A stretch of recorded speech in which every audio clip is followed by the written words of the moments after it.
तो हम ये देख रहे थे कि जो हमारा स्लोप होता है, कोई से भी अगर हमें दो पॉइंट्स मिल जाएं और उनके कोऑर्डिनेट्स जो है फॉर एग्जांपल x1 y1 है या x2 y2 है, तो ऐसी सूरत में मैं इन दोनों पॉइंट्स से बनने वाली लाइन का स्लोप जो है फाइंड आउट कर लेता हूँ। और उसके लिए मैंने आपको क्या बताया था, क्या होता है भाई, कि difference of y divided by difference of x। तो हम इससे क्या निकाल लेते हैं, अपने पास स्लोप निकल जाता है। और ये बात मैं इसलिए कर रहा हूं कि अगर ये लाइन स्ट्रेट है, मतलब अगर लाइन होगी तो इसका मतलब स्ट्रेट ही है। लाइन चाहे कितनी भी बड़ी हो जाए, कहीं भी निकल जाए, लाइन का जो स्लोप है वो सेम रहेगा। क्या मतलब, मैंने इन दो पॉइंट्स के दरमियान स्लोप निकाला, अगर मेरे पास कोई सी और दो पॉइंट हो, इन दोनों के दरमियान भी अगर मैं स्लोप निकालूं तो सेम ही स्लोप आएगा। और अगर मैं इन दो पॉइंट के दरमियान निकालूं तब भी क्या आएगा, सेम ही स्लोप आएगा। तो इन शॉर्ट जो हम उस वक्त बात कर रहे थे, वो बात ये थी वो बात ये थी कि भाई लाइन का जो स्लोप है वो कांस्टेंट होता है। क्या होता है, एक ही स्लोप रहेगा थ्रू आउट द लाइन, एक ही स्लोप रहेगा हमारे पास। ठीक है, चल भाई। सो हम क्या कह रहे हैं कि हमारा जो स्लोप ऑफ लाइन है वो क्या रहेगा, सेम रहेगा through out the line. Line चाहे कहीं भी चली जाए, कोई से भी दो पॉइंट्स आप सिलेक्ट करके उसका स्लोप निकाल सकते हैं।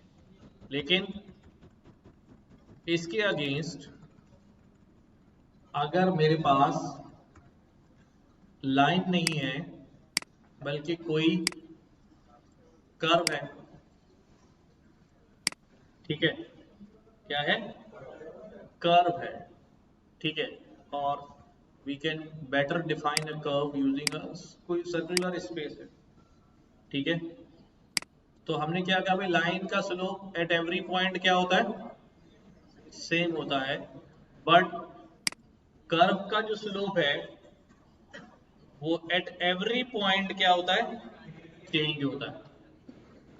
क्या कहा, लाइन का स्लोप क्या होता है भाई, सेम रहता है, लेकिन कर्व का स्लोप एट एवरी पॉइंट क्या हो जाता है, चेंज हो जाता है।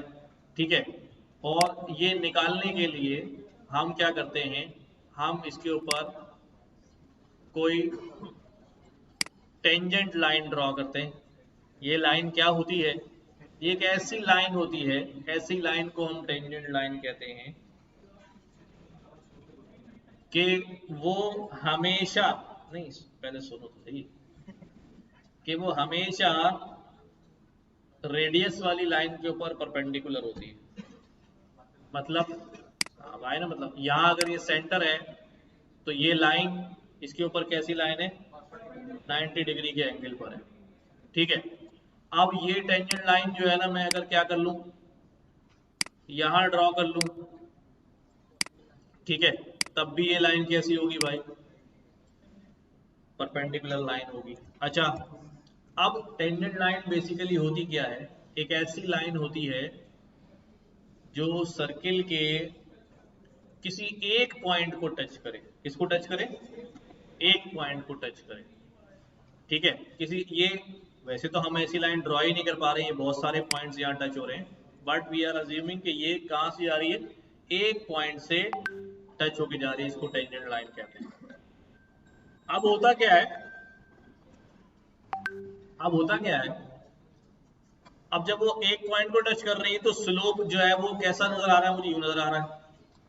और लाइन जैसे ही आगे बढ़ेगी तो स्लोप क्या हो जाएगा, फिर चेंज हो जाएगा। एक एक पॉइंट में आगे बढ़ाता जाऊं तो हर पॉइंट पे स्लोप की वैल्यू क्या होती जाती है, चेंज होती जाती है।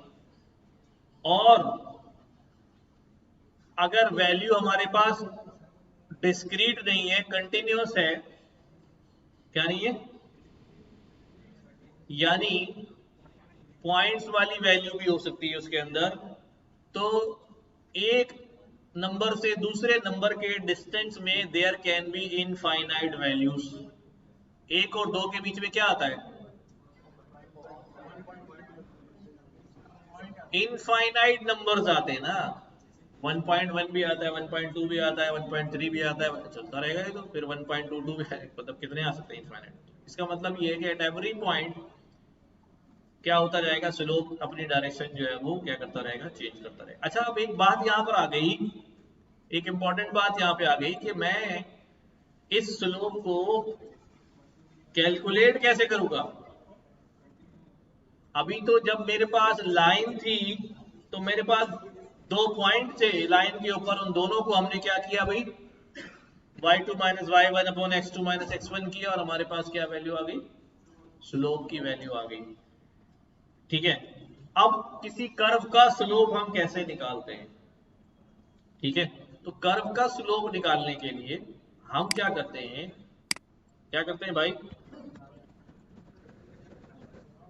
डिफरेंशिएशन करते हैं। क्या करते हैं?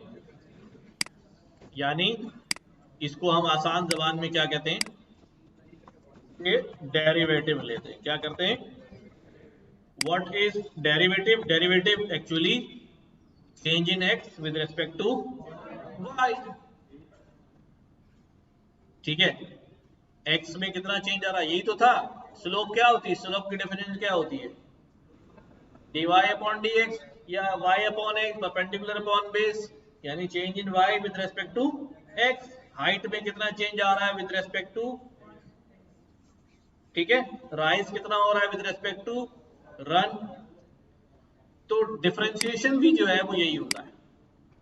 अब मैं दूसरी बात की तरफ आ रहा हूं कि भाई लाइन की इक्वेशन तो हमारे पास क्या होती है, क्या होती है भाई, हमें पता है, आपने देखा है बहुत सारी लाइन की इक्वेशन। मैं यहां पर कुछ भी लिख सकता हूं, y is equal to 3x plus 5। सही है, लाइन की इक्वेशन है। जब हमारे पास लाइन नहीं होगी, कर्व होगा, तो क्या इक्वेशन होगी?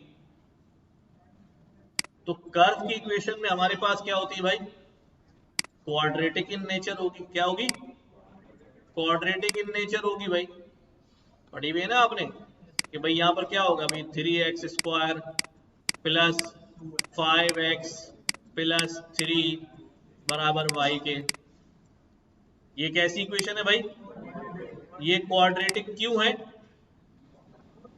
क्योंकि इसके अंदर मुझे नजर आ रहा है वेरिएबल की पावर कितनी आ रही है, 2 आ रही है। और ये लीनियर क्यों थी? क्योंकि इसके अंदर जो x की पावर आ रही है वो कितनी आ रही है, 1 आ रही है। और चूंकि ये लीनियर थी, लिहाजा जो इसका सॉल्यूशन होगा वो एक ही सॉल्यूशन होगा, मतलब एक ही रूट होगा, यूं समझ लें। लेकिन ये क्वाड्रेटिक है, ठीक है, इसके कितने सॉल्यूशन होंगे, 2 सॉल्यूशन। क्यों होंगे? नहीं नहीं नहीं नहीं, वो तो ठीक है, वो तो ठीक है, पावर 2 है, लेकिन try to understand, it is a curve in nature. अगर मैं इस पे कोई लाइन ड्रॉ करूं तो चांसेस हैं कि वो लाइन जो है वो कितने पॉइंट पे कट करेगी, 2 जगह पे कट करेगी। तो एक x1 x2 यहां हो गया, एक y1 y2 यहां पर हो गया, यानी x1 y1 x2 y2 2 point होंगे। यानी अगर आप इसको अब मैं यूं कह लूं कि भाई मैं एक पैराबोला बना लूं, ठीक है, और मैं कहूं मैं एक लाइन ड्रॉ कर रहा हूं, तो कितनी जगह पर ये लाइन क्या हो रही है, 2 जगह इंटरसेक्ट हो रही है। तो इसके सॉल्यूशन कितने होंगे, 2 सॉल्यूशन होंगे। ठीक है, और अगर ये लाइन क्यूबिक इन नेचर हो जाए, कर्व जो है वो यूं यूं हो जाए, तो फिर पॉसिबल है कि वो 3 सॉल्यूशन 4 सॉल्यूशन में बात चली जाएगी। ये बात समझ आ रही है? सिंपल सी बात है, बिल्कुल आसान करके हम कर रहे हैं। तो अब मसला ये है, क्योंकि हमारे पास हम डेरिवेटिव निकालना सीख रहे हैं, बड़ा सिंपल सा होता है। हमारे पास कोई भी इक्वेशन आ जाती है, सी मैं एक इक्वेशन लिखता हूं यहां पर कि भाई ये हमारे पास क्या है, हमने कहा यार ये हमारे पास है, वो लोग जिनको नहीं समझ में आ रहा है उनको भी समझ में आ जाएगा। हमारे पास जो है ना वो ये इक्वेशन है, ठीक है। इसको इक्वेशन भी कह सकता हूं, इसको रीड कैसे करता हूं, हाँ, y is a function of x, मतलब कि y जो है वो किसका फंक्शन है, इसमें इंडिपेंडेंट वेरिएबल कौन सा है, x है।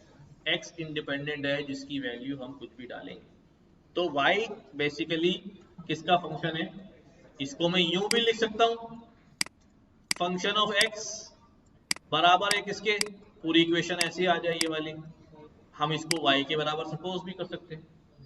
फंक्शन ऑफ x, इसका मतलब क्या, फंक्शन ऑफ x का मतलब क्या है, इसके अंदर जो डिपेंडेंट वेरिएबल, इंडिपेंडेंट वेरिएबल है वो कौन है, x है। इंडिपेंडेंट वेरिएबल है वो कौन है, x है। अच्छा, ये सारी बातें जो मैं कर रहा हूँ ये जरूरी है, मोटी मोटी बातें ही कर रहा हूँ, ज्यादा डिटेल में नहीं जा रहा। क्या हमेशा डिपेंडेंट वेरिएबल एक ही होगा, एक से ज्यादा भी हो सकते हैं, अभी we will see it later, याद रखिएगा इस बात को, ठीक है। अब मैंने क्या करना है, अब मैंने ये करना है कि भाई मैंने इस कर्व का चेंज मालूम करना है, रेट ऑफ चेंज मालूम करना है, y में रेट ऑफ चेंज मालूम करना है विद रेस्पेक्ट टू x, कि मैं x में कितनी चेंज वैल्यूज इनपुट करूं तो y में कितना चेंज आना शुरू हो जाए, क्योंकि x इंडिपेंडेंट है, y डिपेंडेंट है, x की वैल्यू चेंज होगी, y क्या होगा, जैसे हम लीनियर में करते हुए आए कि भाई x की क्या वैल्यू रखूं कि y क्या हो जाए, यहां पर आ जाए, ऐसा ही है। तो बेसिकली अच्छा, ये सिर्फ इस इक्वेशन की टर्म में नहीं होता, अगर आप अप्लाइड मैथमेटिक्स पढ़े, इंजीनियरिंग में पढ़े, तो बहुत सारी चीजों में होता है, ठीक है। ये हमारे पास यहाँ डिफरेंट पैरामीटर्स हो जाते हैं कि कोई प्रोडक्ट बन रही है फैक्ट्री के अंदर, उसके क्या क्या रॉ मटेरियल है, कितना कितना रॉ मटेरियल डलेगा तो कितना प्रोडक्ट जो है वो आएगा, या प्रॉफिट लॉस की इक्वेशंस हैं कि product one, product two, product three इतनी इतनी बनेगी तो इतना प्रॉफिट होगा, इतनी प्रोडक्ट बनेगी तो ब्रेक इवन होगा, कोई प्रॉफिट नहीं होगा, इससे कम प्रोडक्ट बनाऊंगा तो क्या हो जाएगा, लॉस होने लगेगा, व्हाटएवर। अब हम क्या करने लगे, अब मैं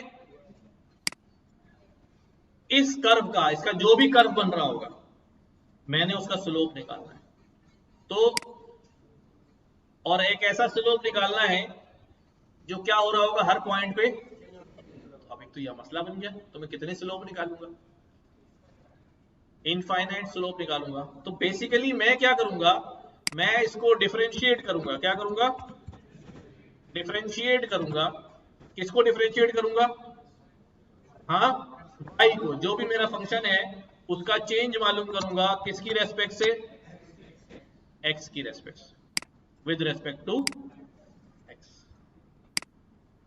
अब डिफरेंशिएट जब हम करते हैं तो उसका सिंपल सा फार्मूला होता है, मैं इसको कैसे लिख सकता हूं, ये होता है, देखो जरा समझ लो, बस सिंपल सी बात है। मैंने कहा भाई मैंने डिफरेंशिएट करना है किसी को विद रेस्पेक्ट टू x, किसको करना है, y को करना है। तो जब मैंने ये एज एन ऑपरेटर यहां लगाया, तो ये एज एन ऑपरेटर जो है वो कहां लगा दिया, यहां भी लगा दिया, तो बात एक ही है ना भाई, एक काम हमने दोनों तरफ क्या कर दिया, अप्लाई कर दिया, सही है। तो ये हमारा फाइनली क्या बन गया भाई, dy अपॉन dx, सही है। अब समझो जरा, जब अब ये जो है वो इस पे भी अप्लाई होगा, इस पे भी अप्लाई होगा, और फॉर्मूला क्या होता है, जब मैं किसी चीज को डिफरेंशिएट करता हूं, ठीक है, डिफरेंशिएट करता हूं फॉर एग्जांपल इस तरह से, तो क्या जवाब आता है मेरे पास, n जो भी पावर होती है वो नीचे आ जाती है, और ऊपर एक पावर क्या हो जाती है, माइनस हो जाती है, सही है, जो भी पावर होती है नीचे आ जाती है। तो इन दिस सिनारियो हमारे पास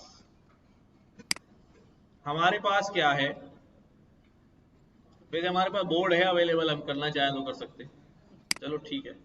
अब इस सिनारियो में जब ये इसके ऊपर जाएगा तो ये पावर कहां आ जाएगी भी, नीचे आ जाएगी, 5 से मल्टीप्लाई होकर क्या बन जाएगा 10, और x की पावर 2 थी, कितनी हो जाएगी 1। इसके पावर पावर कितनी है, नीचे उतर के 2 से मल्टीप्लाई हो जाएगा, क्या हो जाएगा, और x की पावर कितनी हो जाएगी, 0 बराबर होता है 1 के, तो 2 1 जा, किसी की पावर 0 हो तो क्या होता है 1 होता है। और कांस्टेंट जितने भी नंबर होते हैं उनका डेरिवेटिव क्या होता है 0 होता है, वो मैं लिख ही नहीं रहा हूं। तो इसका मतलब ये है कि जब मैंने इसको डिफरेंशिएट किया तो बजाय मेरे पास कोई नंबर आने के, जैसे मैं लीनियर में मेरे पास स्लोप निकालता हूं, स्लोप 2 आ गया, स्लोप 5 आ गया, स्लोप प्लस का आ गया, स्लोप माइनस का आ गया, राइट।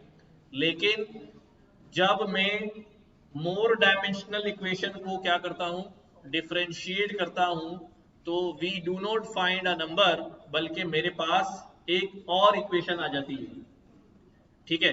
अब ये जो चीज है ना dy अपॉन dx, ये हमारे लिए क्या है भाई, ये हमारे लिए स्लोप है, लेकिन इसमें वैल्यू तो कोई आई नहीं। तो मैं क्या करूंगा, सुनो जरा, मैं कहूंगा मेरे सर्किल के ऊपर एक पॉइंट है, पॉइंट क्या है भाई 3,2, इस पॉइंट पे मैंने क्या करना है, स्लोप मालूम करना है। इसके बराबर में कोई पॉइंट, भाई देयर आर इनफाइनाइट पॉइंट्स ना, हमने देख लिया देयर आर इनफाइनाइट पॉइंट। अब मेरे पास एक और पॉइंट है, दैट इज कि भाई 3,4, तो हर पॉइंट पे अलग अलग स्लोप है ना, हो गया।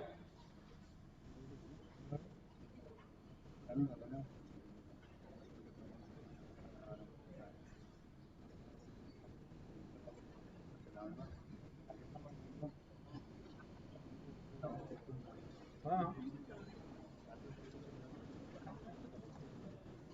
चला लूंगा बस मेरा सही। अच्छा, अब मैं क्या कह रहा हूं भाई, अब मैं कह रहा हूं कि भाई ये जो dy अपॉन dx है, ये आप निकालो पॉइंट 3,2 के ऊपर, क्या निकालो, जब 3,2 में तो x की वैल्यू क्या होगी भाई 3, y की वैल्यू क्या होगी, होगी तो सही, लेकिन हमारी इक्वेशन में y नहीं आ रहा, तो कितना हो गया भाई स्लोप, किस पॉइंट पे, इस पॉइंट पे।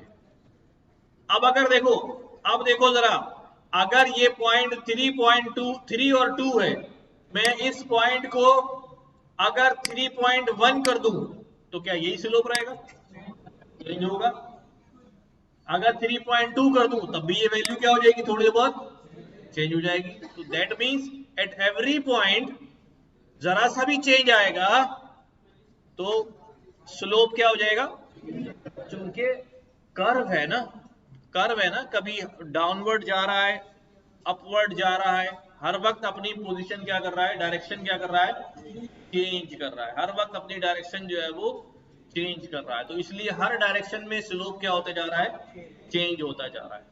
चलो ये वाली बात जब समझ में आ गई कि भाई हम डिफरेंशिएट क्यों करते हैं, क्यों निकालते हैं, अब ये हमने क्यों पढ़ा है,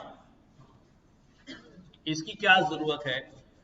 देखो हमारे पास, हमने कहा था कि हमारा जो एल्गोरिदम है वो ग्रेडियंट बेस्ड एल्गोरिदम है, और जो डीप लर्निंग है इसकी जो बैकबोन है वो मैथमेटिक्स की एक यही बात है, क्या बात है, कि डीप लर्निंग में जो हमारा ऑब्जेक्टिव फंक्शन है, यानी जो हमारा, या आसान कर दूं इसको मैं, कि डीप लर्निंग में जो भी हमारी मैथमेटिकल इक्वेशन है, एट एवरी पॉइंट हमारे पास ऐसी इक्वेशन आती हैं जो डिफरेंशिएट हो सकती हैं, जो क्या हो सकती हैं, लिहाजा उसको डिफरेंशिएशन की तरह ही सॉल्व करके जो है वो टारगेट अचीव किया गया। अब मैं आता हूं अब अपनी तरफ, बात की तरफ। वो बात क्या है कि हम ये इतनी सारी बहस पिछली क्लास से कर रहे हैं, मैं आपको इतनी छोटी सी बात जो है बता रहा हूं। देखें, हमारा जो मॉडल बनता है ना, हमारा जो मॉडल बनता है, उस मॉडल की जो परफॉर्मेंस है, उसकी परफॉर्मेंस इवेल्युएशन होती है किसके ऊपर, एरर के ऊपर। हमने डीप लर्निंग में पढ़ा था कि भाई एक रिजल्ट आता है, ओरिजिनल रिजल्ट को प्रेडिक्टेड रिजल्ट के साथ कैलकुलेट करता है। कौन कैलकुलेट करता है? एक लॉस फंक्शन। कौन सा फंक्शन? याद है? ये एरर फंक्शन जो होता है, लॉस और एरर एक ही चीज है, वो लॉस फंक्शन कैलकुलेट करता है, और वो लॉस फंक्शन फीडबैक देता है किसको? ऑप्टिमाइजर को, कि भाई लॉस कम है या ज्यादा है, आप उन्हें वेट्स को क्या करो? अपडेट करो। ठीक है, तो इसका मतलब ये है, इसका मतलब ये है कि सब कुछ किस पे चल रहा है? लॉस पे चल रहा है, एरर पे चल रहा है। अगर एरर कम हो गया, एरर जीरो हो गया, वो मामला खत्म हो गया। और एरर ज्यादा है तो इसका मतलब अभी मेहनत करनी है। तो परफॉर्मेंस इंडिकेटर कौन है? एरर फंक्शन है। परफॉर्मेंस इंडिकेटर जो है वो कौन है? एरर फंक्शन है। अब आ जाते हैं एरर के ऊपर। अब सीन ये हुआ कि एरर फंक्शन जो है वो क्या होता है? अभी एरर को लिखूं तो क्या लिखता हूं? एरर को लिखता हूं तो क्या लिखता हूं भाई? आसान जबान में जो ओरिजिनल वैल्यू है माइनस प्रेडिक्टेड वैल्यू। सही है? अच्छा, इसी को मैं जरा और आसान करके लिखूं तो क्या लिख सकता हूं कि ओरिजिनल जो है वो क्या है? y है, और प्रेडिक्टेड जो है वो क्या होती है? y कैप या y डैश। और प्रेडिक्टेड बेसिकली क्या होती है? यही होती है ना प्रेडिक्शन, mx प्लस बी, इसी से y निकल के आता है। अगर मैं यहाँ y कैप लिख दूं, उसको रिप्लेस करूं तो क्या बनेगा? mx plus B S C. सही है? यही एरर होता है। अच्छा, अब हम हमेशा एरर का क्या निकालते हैं? या एब्सोल्यूट एरर निकालते हैं या स्क्वायर्ड एरर निकालते हैं। क्या निकालते हैं? एब्सोल्यूट एरर या स्क्वायर्ड एरर। एब्सोल्यूट का मतलब क्या होता है? जिस तरह मैंने आपको पिछली क्लास में कहा कि भाई हम रिग्रेशन का प्रॉब्लम सॉल्व कर रहे थे, प्राइस के अंदर जो एब्सोल्यूट एरर आया वो था कोई 5-10 हजार डॉलर का। तो हमने क्या कहा? ऐसा हो सकता है कि एक्चुअल कीमत से, उसने कहा 5,000 का एरर आ रहा है, तो हो सकता है प्रिडिक्ट करने वाला ओरिजिनल से 5,000 ज्यादा प्रिडिक्ट कर रहा हो, तब भी 5,000 का एरर है। और अगर वो कम प्रिडिक्ट कर रहा है तब भी क्या कहूंगा? 5,000 का एरर है। तो उसमें साइन जो है वो नहीं देखी जाती, एब्सोल्यूट निकाल देते हैं हम। और या फिर दूसरा काम क्या करते हैं हम? स्क्वायर्ड एरर ले लेते हैं, ताकि जो नेगेटिव आंसर आ रहा है वो किस पे नजर आए? हमें पॉजिटिव नजर आए। इसकी भी एक मैथमेटिकल कहानी है कि अगर वो नेगेटिव को नेगेटिव रखूंगा तो ओवरऑल आंसर क्या हो जाएगा? जीरो हो जाएगा। ये अभी इसकी डिटेल में नहीं जा रहा। तो मैं इसको क्या करने लगा हूं? मैं इसको क्या बनाने लगा हूं? Squared error. क्या बना दिया? Squared error. ठीक है। अब फॉर द टाइम बीइंग मैं सपोज कर लेता हूं कि जो मेरा एरर है, सपोज कर रहा हूं, सिर्फ मैं इसको सिर्फ समझाने के लिए सपोज कर रहा हूं, जो मेरा एरर है उसको मैं कह देता हूं कि भाई ये एरर जो है इसको मैं कह रहा हूं ये y के बराबर है। ठीक है। और ये वाली साइड जो है यानी y माइनस y प्रोडिक्ट वाली, इसको मैं कह देता हूं x के बराबर है। तो मेरी इक्वेशन किस फॉर्म में आ जाएगी? y इज इक्वल टू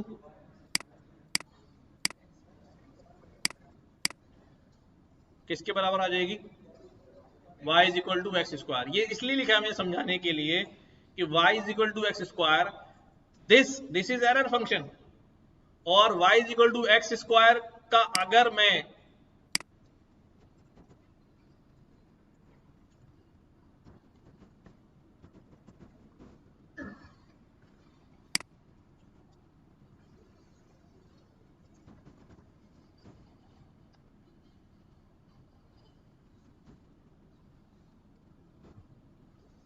कैसा ग्राफ आ रहा? पैराबोला।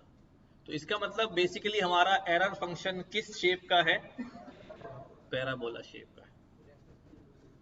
इतनी बात समझ में आई? हाँ। अब इस पैराबोला को जब मैं देख रहा हूं तो सबसे कम एरर कहां है? बॉटम में, बॉटम में क्यों है भाई?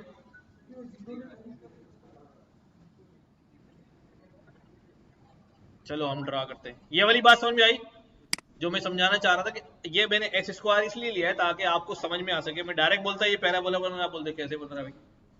ठीक है, तो अब ये क्या है, ये हाँ, अब देखो इसका मतलब ये है कि अब मैं ये कह सकता हूं कि मेरा, सुनो भाई, जो मेरा लॉस फंक्शन है जिसे मैं क्या कह रहा हूं, एरर कह रहा हूं, ये जो मेरा एरर है जिसे मैं लॉस फंक्शन कह रहा हूं, वो बेसिकली क्या फंक्शन है? वो क्या फंक्शन है भाई? लॉस बराबर है किसके? एरर के स्क्वायर के। ऐसे ही लॉस बराबर है किसके? एरर के स्क्वायर के। सही है। अब कोई मुझे बता सकता है कि लॉस फंक्शन जो है उसके, इंपॉर्टेंट सवाल है, उसका इंडिपेंडेंट वेरिएबल क्या है? चलो ये सवाल तुम्हारी तरफ छोड़ा। लॉस फंक्शन का इंडिपेंडेंट, नहीं इसको देखो, लॉस फंक्शन का, ये लॉस एक्चुअल लॉस फंक्शन ये है ना, ये तो हमने सिंबल्स में लिखा है ना। एक्चुअल में अगर मैं आपसे कहूं कि इसको यूं लिखो कि भाई फंक्शन ऑफ एक्स, अब यहां फंक्शन ऑफ एक्स लिखता हूं ना मैं, अभी मेरे पास एक्स वैक्स नहीं है, अभी मेरे पास आगे एक इक्वेशन है।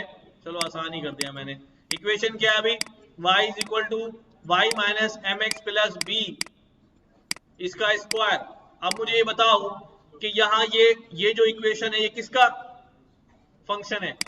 x का, y का, या किसका? शाबाश शाबाश, सही कह रहे हैं, सही कह रहे हैं, थोड़ा और खुले। किसका? y और x दोनों का। क्यों? अब आ जाओ, मशीन लर्निंग पढ़ते पढ़ते बुढ़े हो गया है ना, इतना टाइम तो लगा लिया।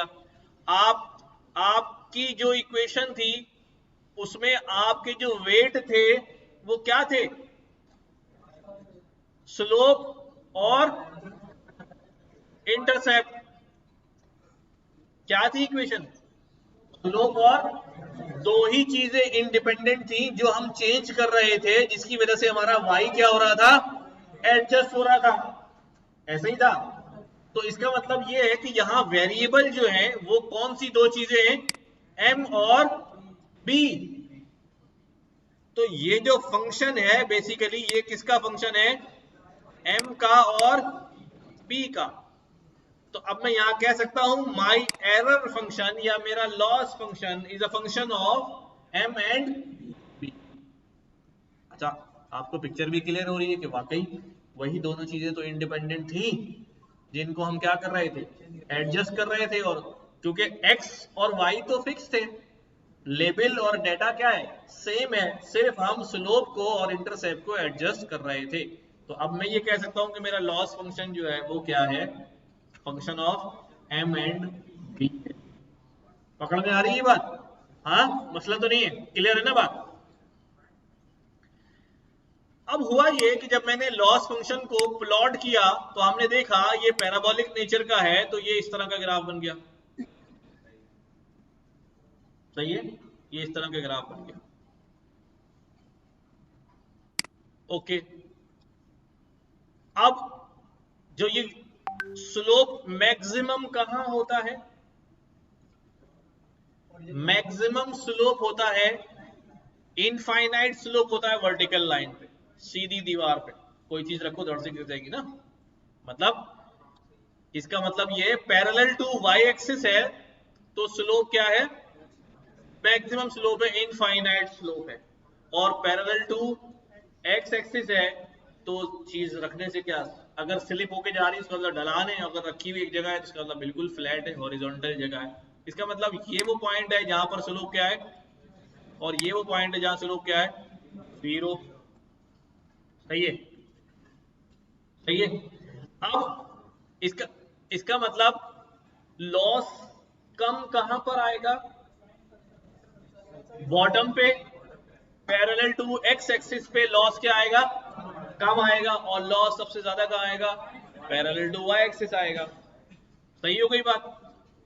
अब होता यह है कि जब डीप लर्निंग एल्गोरिदम चलता है और प्रिडिक्शन से आंसर आता है, एरर कैलकुलेट होता है, एरर क्या होता है, कैलकुलेट होता है, तो पहली बार जो एरर कैलकुलेट हो रहा होता है या पहली बार जब एल्गोरिदम चल रहा होता है, तो एल्गोरिदम जो वेट्स असाइन करता है एम और बी की जो वैल्यू होती है वो क्या होती है, वो रैंडम होती है। क्या होती है, रैंडम होती है।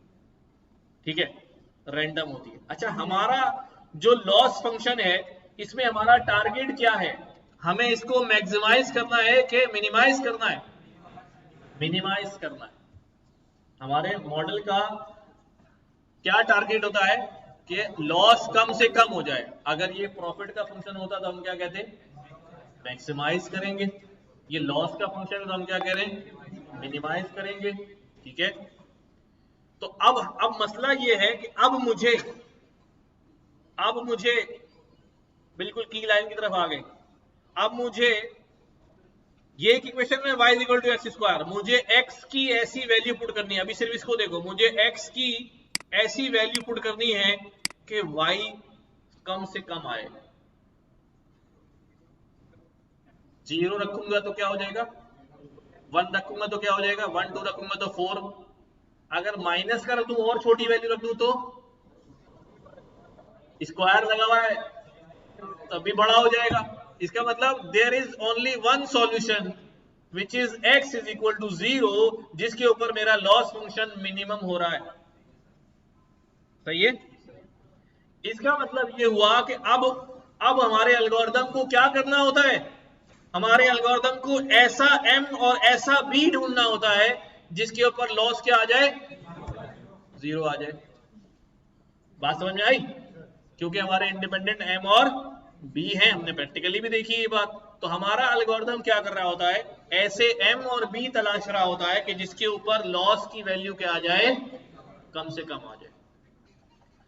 अब जब रैंडम वेट इनिशियलाइज होते हैं, क्या होते हैं, रैंडम वेट इनिशियलाइज होता है, तो चांसेस क्या होते हैं, चांसेस ये होते हैं कि जो एक्यूरेसी लेवल आएगा वो 60-70 में आएगा और एरर क्या आएगा, बहुत हाई फाई आएगा, एरर ज्यादा आएगा। फिर हमने देखा जैसे जैसे इपॉक चलते जाते हैं एक्यूरेसी लेवल क्या होता रहता है, बढ़ता रहता है, और एरर क्या होता रहता है, कम होता रहता है। तो वी आर अज्यूमिंग कि जो अब रैंडम वेट इनिशियलाइज होंगे, अच्छा रैंडम वेट में तुक्का भी ले सकता है ना कि यार अच्छे ऐसे नंबर डाल दिए, एरर फौरन ही क्या हो गया, कम हो गया। 0 तो नहीं होगा, मतलब कम, बहुत कम आ गया। रैंडम है ना, कुछ भी हो सकता है। लेकिन हम वर्स्ट केस क्या है कि रैंडम जब वेट इनिशियलाइज होंगे तो लॉस क्या आएगा, मैक्सिमम आएगा। आपके ख्याल में कहां होगा, हाँ मेरे ख्याल में वो यहां पर भी हो सकता है और वो यहां पर भी हो सकता है। ठीक है, सही हो गया, यहां पर खड़ा हुआ है। अब इसको कहां जाना है,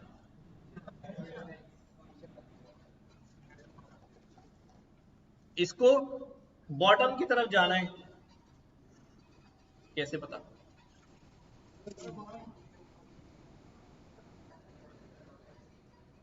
हाँ होगा, लेकिन मॉडल की आंखें नहीं है, वो ग्राफ पे थोड़ी देख रहा है कि तुझे नीचे जाना है।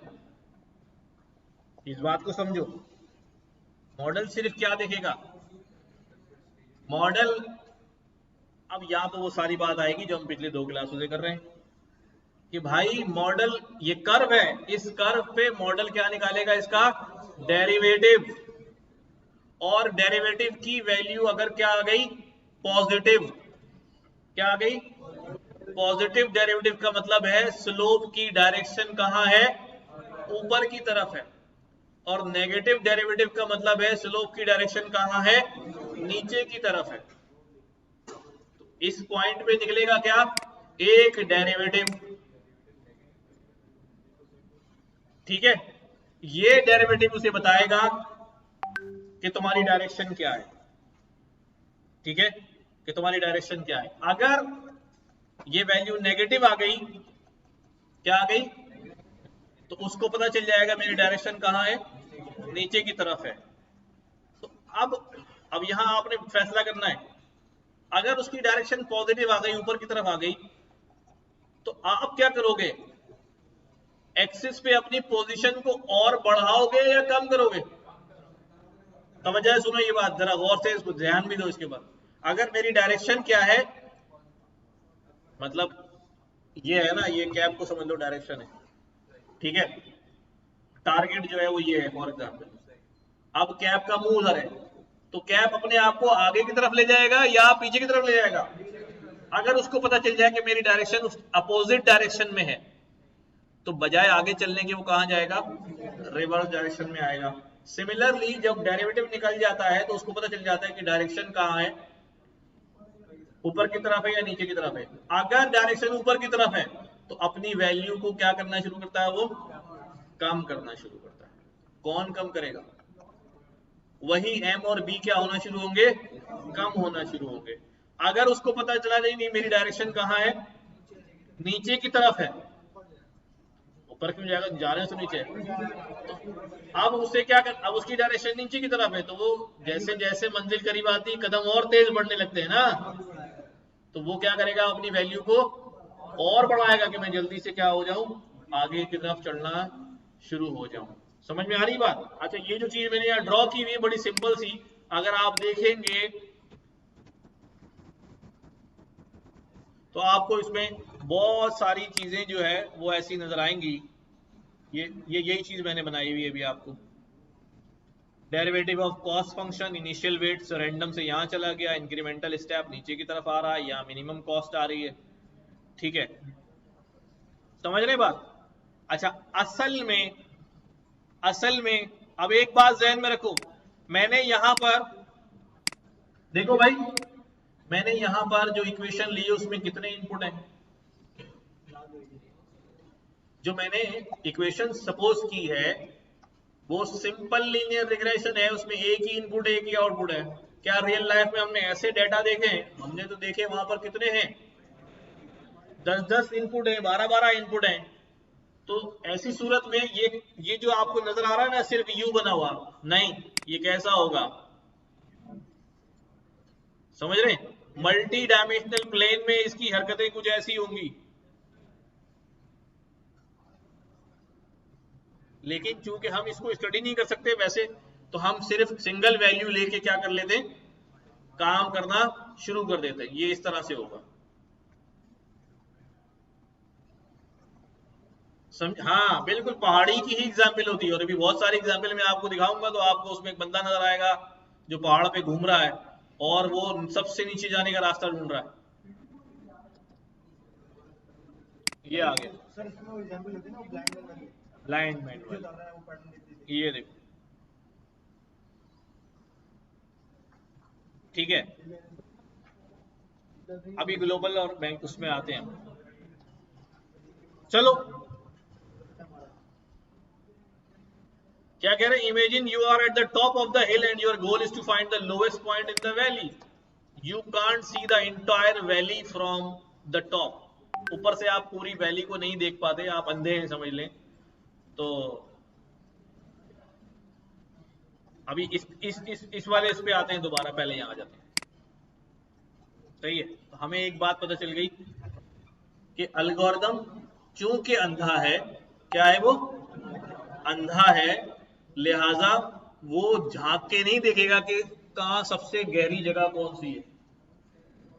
वो चलेगा सिर्फ किसके ऊपर, नंबर्स के ऊपर।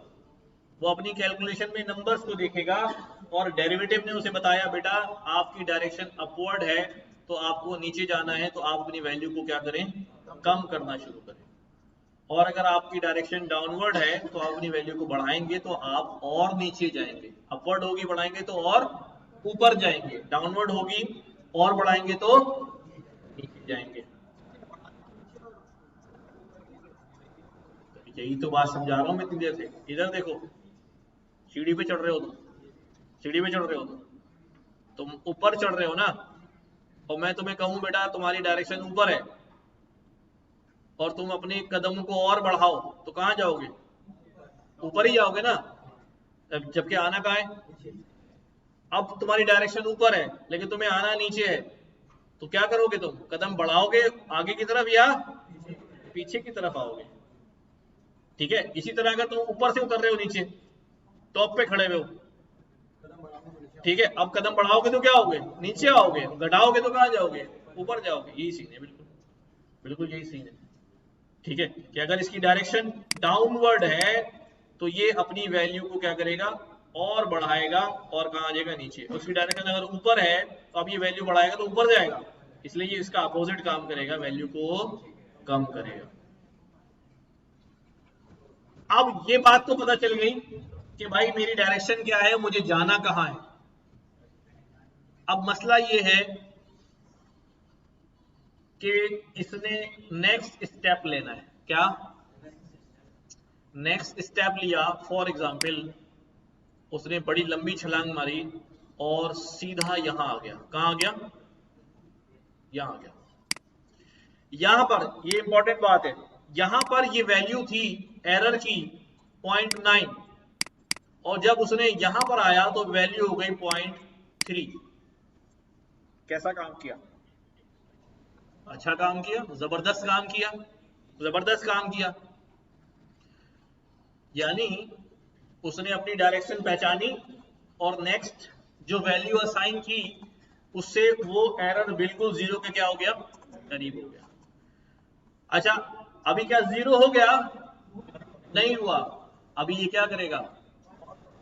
और सर्च करेगा कि मैं क्या करूं, और करीब हो जाऊं। अब मसला ये है कि इसने मारी है लंबी छलांग, अगली छलांग मार के ये कहां पहुंचेगा? यहां पहुंच जाएगा। यानी कि एकदम से लॉस क्या होने लगा था? कम होने लगा था, लेकिन एकदम से क्या हो गया? जीरो नहीं आया बल्कि क्या हो गया? बढ़ गया। ये इस वजह से हुआ, ये इस वजह से हुआ कि उसने लालच में आके क्या किया? बड़े वेट्स असाइन किए। क्या किए? और बड़े, एक बार बड़े वेट असाइन किए, ठीक है, मतलब ऐसे ही ना, सीढ़ी पे आपने पहली सीढ़ी पर जंप मार दिया, आप दूसरी पे गिर गए, अब दोबारा आपने उतनी जंप मारो, क्योंकि आंखें नहीं है, ये याद रखना। अब आपने क्या करना है? दोबारा आपने जोश में आकर उतनी जंप मारी और वापस एरर जो है वो कहाँ चला गया? 80s में चला गया। तो इसका मतलब है कि यहाँ दो फैसले और करने हैं। एक फैसला तो हो गया डायरेक्शन का, एक फैसला होता है, इसको कहते हैं लर्निंग रेट। क्या कहते हैं? कि भाई जो तुम लर्निंग कर रहे हो उसका रेट क्या होना चाहिए। अगर वो आप बड़ा रखोगे, बड़ा रखोगे तो यही होगा। और ये डीप लर्निंग का एक सबसे बड़ा प्रॉब्लम है जो इस वक्त हम डिस्कस कर रहे हैं, इसको कहते हैं ग्रेडियंट एक्सप्लोडिंग प्रॉब्लम। क्या? कि यहां ग्रेडियंट क्या हो गया? एक्सप्लोड हो गया। जो टारगेट था वो आपसे क्या हो गया?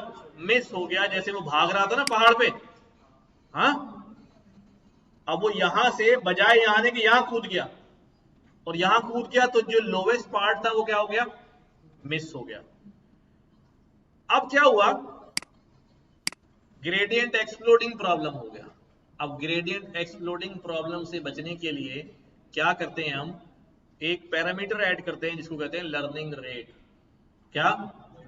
कि जिससे ये चीज हो जाती है कि अब मैं बड़ी बड़ी छलांगे नहीं मारूंगा बल्कि छोटे छोटे कदम उठाऊंगा।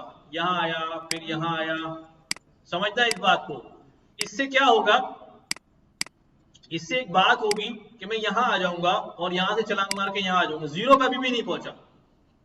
लेकिन मैंने क्या ऑब्जर्व किया कि मैं पॉइंट 3 पे आया था, पॉइंट 3 के आने के बाद मेरा लॉस कम हुआ और पॉइंट 1 हो गया। तो लेकिन कहां नहीं गया? जीरो नहीं गया, जीरो मिस हो गया। ठीक है भाई, छलांगे मार रहा, जीरो पॉइंट क्या हो रहा है? मिस हो रहा है। मतलब मैं इस बात को यूं समझा दूं प्रैक्टिकल करके, मुझे कहां तक पहुंचना है मुझे नहीं पता कि मैं कितने कदम में पहुंचूंगा। मुझे इस बारे में जानना था, लेकिन क्योंकि 5 मिनट तक गया तो वो तो बॉक्स मिस हो गया। अब इसका हल क्या है? इसका हल है कि मैं छोटे छोटे कदम लूं। अब अगर बॉक्स मिस भी होगा तो एरर है वो क्या रहेगा? थोड़ा ही रहेगा, बहुत आगे नहीं। यही चीज करता है, क्या करता है कि भाई आपका जो लोवेस्ट पॉइंट है अगर वो मिस भी हो जाए तो आप ऐसा ना हो कि छलांग मार के जो है वो यहां से यहां पहुंच जाए, नहीं, मिस भी हुआ तो बस यही करीब करीब ही है, लगभग जीरो के पास ही है।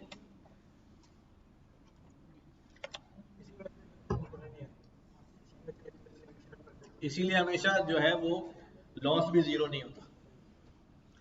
अच्छा, ग्रेडियंट एक्सप्लोड वाला प्रॉब्लम समझ में आ गया कि भाई अगर बड़े बड़े वेट्स लेगा, बड़ी बड़ी एडजस्टमेंट करेगा तो फिर ग्रेडियंट एक्सप्लोड हो जाएगा। अच्छा, अगर उसने बहुत ही छोटे कदम लेना शुरू कर दिए तो टाइम बहुत लगेगा। टाइम के साथ साथ आपने इपॉक्स चलाए हैं 10 इपॉक्स चलाए हैं, उतने दफा वेट एडजस्ट होगी ना, अब पहुंचना वहां था, 10 इपॉक्स जो है वही खत्म हो गए, 10 इपॉक्स जो है वो इतना कम कर दिया कि वो टारगेट तक पहुंच ही नहीं पाया। टेस्टिंग प्रॉब्लम हो गया, बड़े लेके एक छोटे लेके गायब हो गया, यानी जब इतनी छोटी वैल्यू लेंगे तो स्लोप की वैल्यू क्या हो जाएगी, होने के बराबर हो जाएगी। समझ गए? तो ये दो चीजें होती हैं यहाँ पर, ग्रेडियंट एक्सप्लोड और ग्रेडियंट वैनिशिंग। अब देखो यहाँ पर ये क्या बात कह रहे हैं, तीनों पॉइंट्स पढ़ो।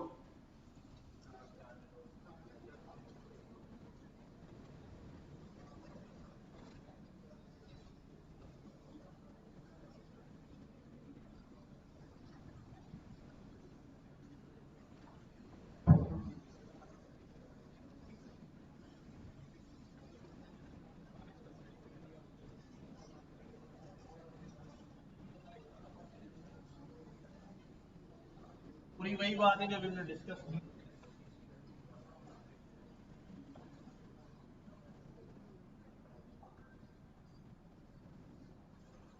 हो गया?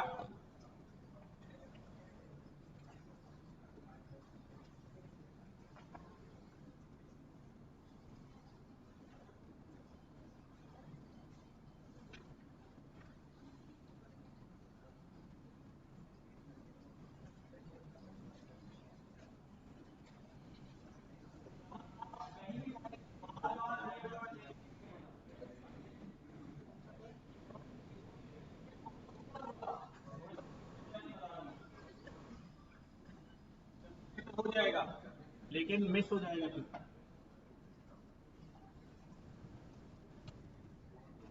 ठीक है, अब आ जाओ लर्निंग रेट की तरफ।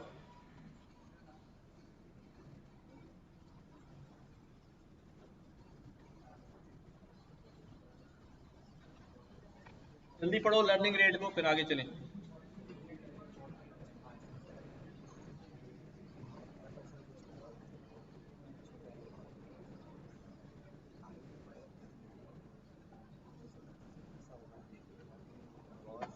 चली जाती है नहीं, वो भी होता है और फिर कभी कभी मुंह पीछे भी हो जाता है।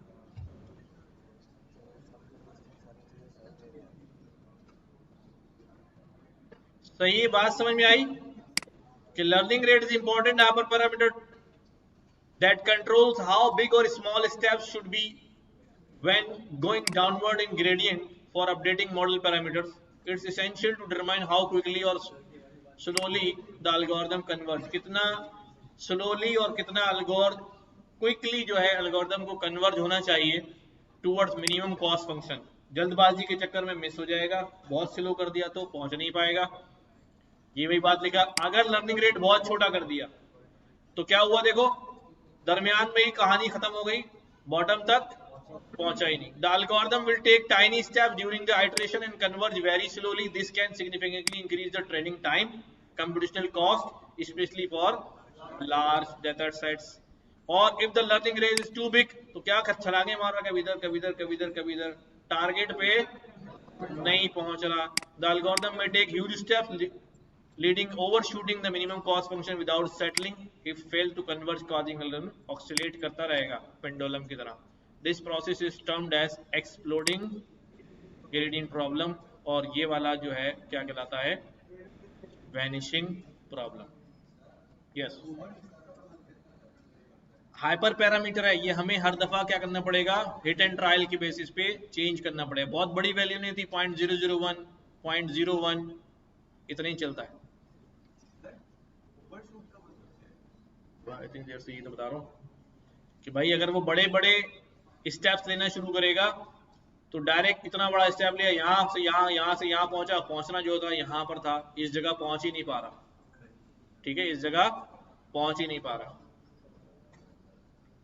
तो ये वही इक्वेशन है जो हम देख रहे थे, देखो जरा, जे यानी loss function is a function of W and B यानी M एंड B।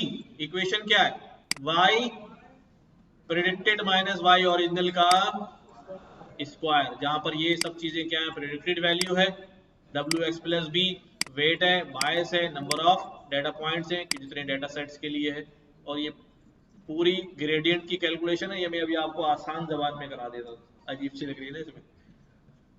अच्छा, आसान जबान में क्या होगी भाई, अब यहां पे आ जाओ, चले आगे बढ़े। हमारे पास इक्वेशन है, हमारे पास इक्वेशन है कि लॉस फंक्शन है, लॉस फंक्शन है, और ये फंक्शन है किसका, M और B का, और इक्वेशन है y is equal to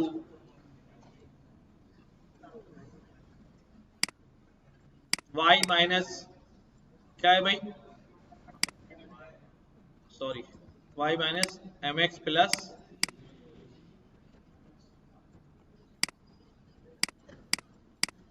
b का square. Here comes another concept, एक और कॉन्सेप्ट आता है जिसे हम कहते हैं पार्शियल डेरिवेटिव। क्या कहते हैं, नाम आपने सुना होगा बचपन में। हाँ, पार्शियल डेरिवेटिव क्या होता है कि जब डिपेंडेंट इंडिपेंडेंट वेरिएबल एक से ज्यादा होते हैं, जैसे हमारे पास, अब मैं अगर इसको डिफरेंशिएट करूं, आपसे कहूं इसको डिफरेंशिएट करो, तो आप किससे करोगे, m से करोगे या b से करोगे। भाई जो इंडिपेंडेंट वेरिएबल होता है, जैसे हमारे केस में y को डिफरेंशिएट कर रहे थे विद रेस्पेक्ट टू x, क्योंकि x इंडिपेंडेंट था।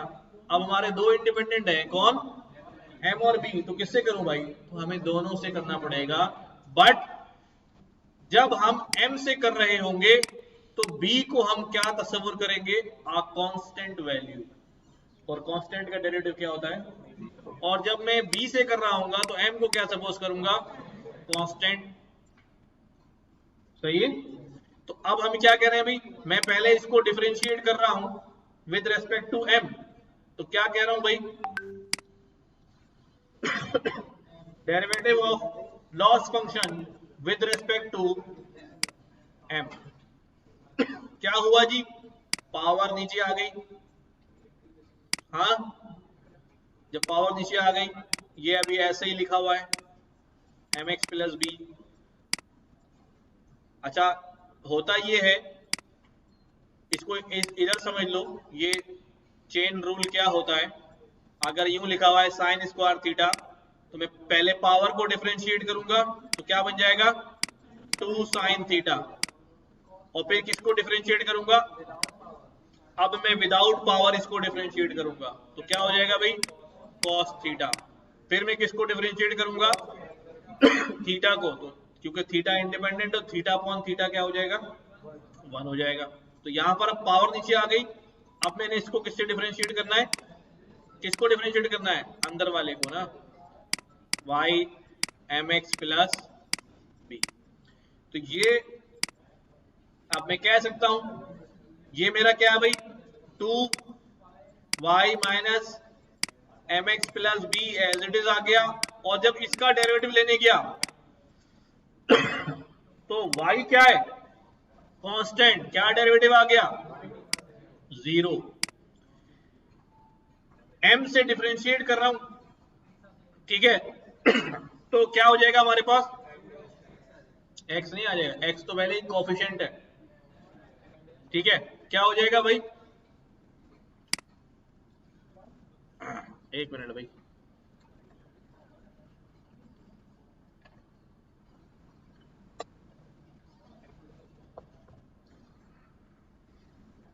हाँ, तो y minus M X plus B है, विद रेस्पेक्ट टू m कर रहा हूं, तो क्या बन जाएगा, x आ जाएगा, ठीक है।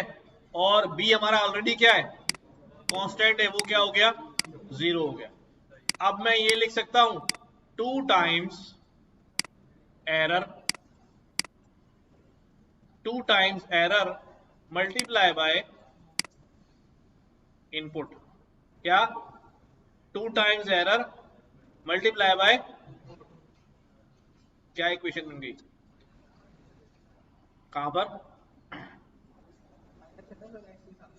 हाँ तो माइनस यहां निकाल दो, वो मसला नहीं है, क्वांटिटी से मसला नहीं।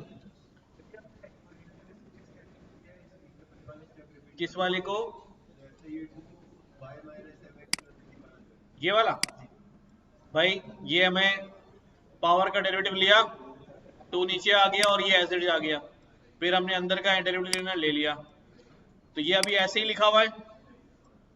अब जब इसको डिफरेंशिएट किया तो y हमारा कांस्टेंट है 0, mx का डेरिवेटिव क्या आएगा, dm अपॉन dm 1 हो जाएगा और x वैसे रह जाएगा कोफिशिएंट, और b हमारा ऑलरेडी कांस्टेंट है इस वक्त क्योंकि पार्शियल डिफरेंशिएट कर रहे हैं, तो ये भी 0 हो गया, तो क्या बन गया 2y mx plus b into x minus x, minus बाहर निकाल दो, या इसको मैं अगर शॉर्ट करके लिखूं तो मैं यूं लिख सकता हूं, ठीक है। भाई एरर को रिप्रेजेंट कर रहा है ना, वो रिप्लेस मार दिया मैंने, ठीक है। अब देखो, तो इसका मतलब क्या हो गया, इधर देखिए भाई, हमने क्या निकाल लिया यहां पर, डिफरेंशिएट किया हमने किसको, m को डिफरेंशिएट किया, और हमारे पास ये इक्वेशन आ गई। अब अगले स्टेप में मैंने क्या करना है, अच्छा पहले मुझे बताओ, ये जो चेंज इन आया है ये क्या है, change in loss with respect to m, तो मैं इसको ये कह सकता हूं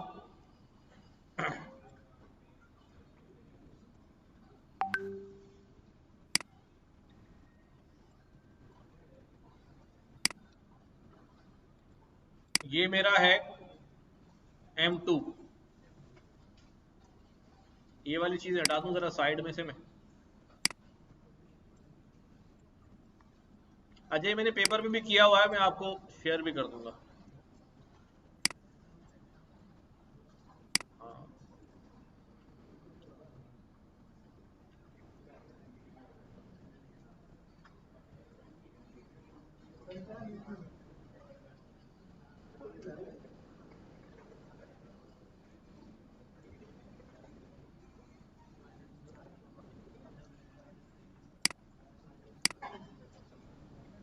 हाँ यार, अच्छा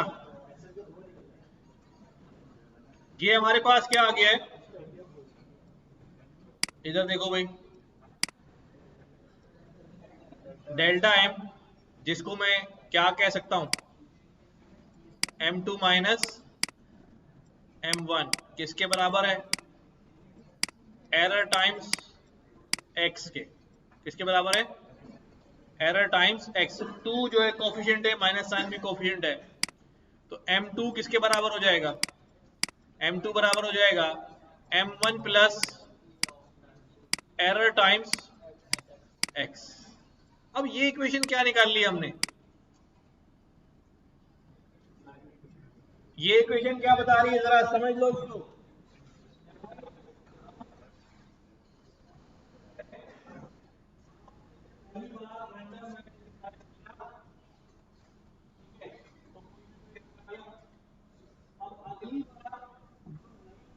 वैल्यू होगी, w की वैल्यू होगी, वो कैसे, वो पुराना वाला m जिसका है और एरर आ रहा है मल्टीप्लाई बाय x आ जाएगा नया स्टेप वाला, और मल्टीप्लाई हो जाएगी वैल्यू, ठीक है।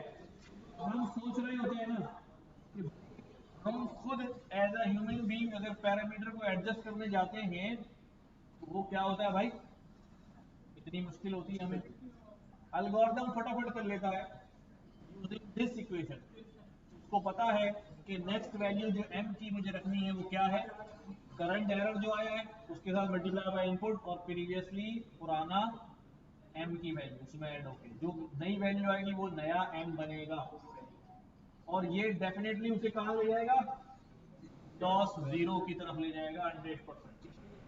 क्या हो रहा होगा, वो मामला चल रहा होगा। काम जो है ना जिससे कि यार b की वैल्यू क्या होगी, क्या होगी, b की वैल्यू क्या होगी, तो b की वैल्यू के लिए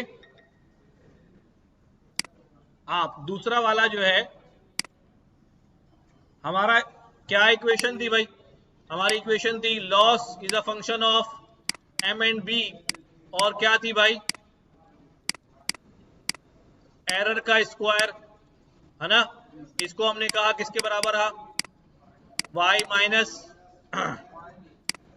एम एक्स प्लस बी, ठीक है। अब इसको डिफरेंशिएट कर रहा हूं with respect to B, differentiate कर रहा हूं with respect to B, differentiate कर रहा हूं, तो क्या हो गया भाई, सबसे पहले वही पावर का डेरिवेटिव नीचे क्या बन गया, y minus M X plus B as it is. अगली बारी क्या हुआ, y कांस्टेंट गया, m कांस्टेंट गया, x कांस्टेंट 0, b का डेरिवेटिव क्या आ गया 1, db अपॉन db हो जाएगा ना, तो क्या बन गया 2 टाइम्स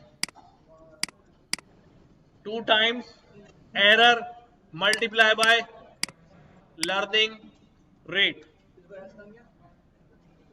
क्या बन गया ये, डेल्टा b बराबर हो गया किसके, b2 b1 plus 2 times error multiply by जो भी लर्निंग रेट है। तो अब उसने एल्गोरिथम ने क्या फाइंड कर लिया कि जो नेक्स्ट बी होगा वो ये इक्वेशन से निकलेगा, वो ये इक्वेशन से निकलेगा।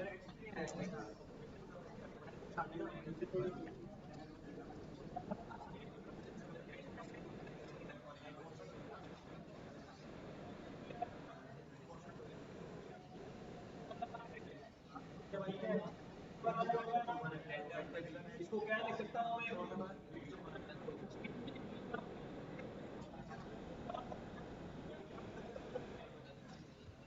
इसको क्या लिख सकता हूं, माइनस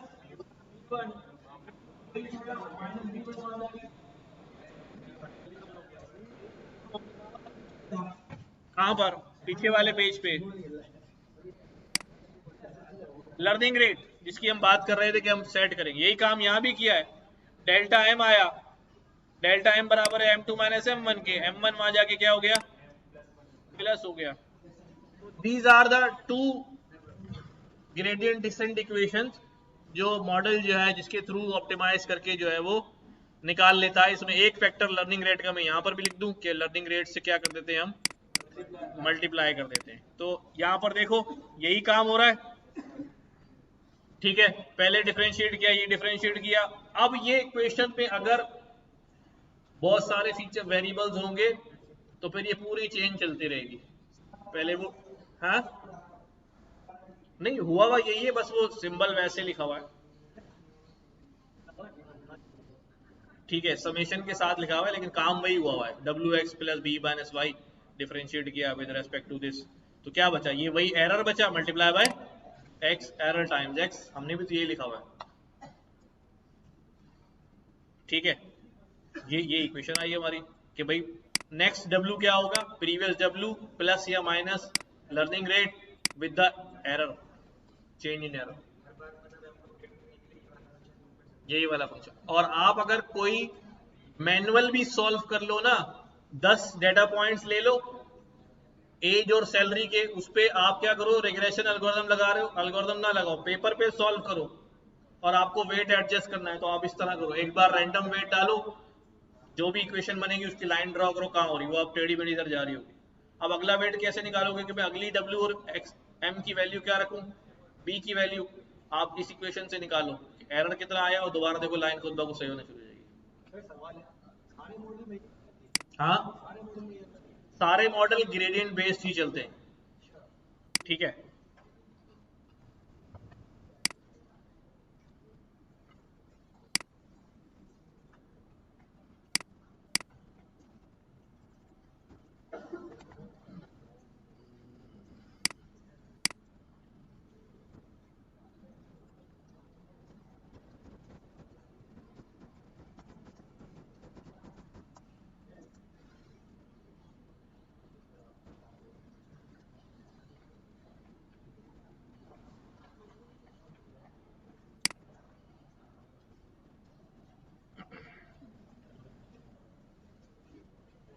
नया Lifebuoy naturally silky shampoo, मेथी दाना और कलौंजी का कमाल, नो मोर उलझे। आवाज आ रही क्या?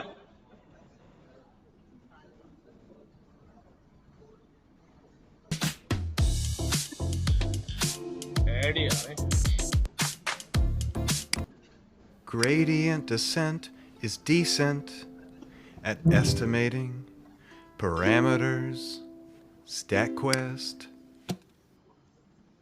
Hello, I'm Josh Starmer and welcome to StatQuest. Today we're going to learn about gradient descent and we're going to go through the algorithm step by step. Note, this StatQuest assumes you already understand the basics of least squares and linear regression, so if you're not already down with that, check out the quest. In statistics, machine learning, and other data science fields, we optimize a lot of stuff. When we fit a line with linear regression, we optimize the intercept and the slope. When we use logistic regression, we optimize a squiggle. And when we use t-SNE, we optimize clusters. These are just a few examples of the stuff we optimize. There are tons more. The cool thing is that gradient descent can optimize all these things and much more. So if we learn how to optimize this line using gradient descent, then we'll have learned the strategy that optimizes this squiggle, and these clusters, and many more of the optimization problems we have in statistics, machine learning, and data science. So let's start with a simple data set. अच्छा भाई आप देखो, On the x-axis, we have weight. एक result है, On the y-axis, हम we line have height. निकालेंगे, उसका error If we plot fit a line to the करेंगे, data, and someone tells us that they weigh 1.5, we can use the line to predict that they will be 1. अब देखो क्या हुआ जी, line कह रही है कि इस पॉइंट पे वैल्यू जो है वो यही होगी, जबकि जेन्युइन पॉइंट जो है 9 वो tall. विटामिन सी सीरम कुछ और बनाए बता रहा है। अंदर से ब्राइट। ये है non stick vitamin with no लिया वाइट करो कैस्ट। तुम लोग। New glow and lovely bright UV duo sunscreen. धूप से बचा करो वैसे ही।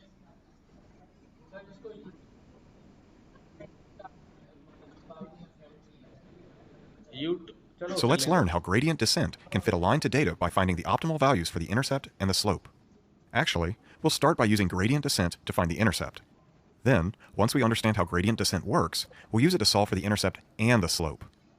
So for now, let's just plug in the least squares estimate for the slope, 0. Thus the equation for this line. In this example, we will evaluate how well this line fits the data with the sum of the squared residuals. ये जो red Note, line आ रही in है machine error learning show कर रही है lingo, ना, the sum of the squared residuals is a type of loss function. We'll talk more about loss functions towards the end of the video. We'll start by calculating this residual, and 0.32.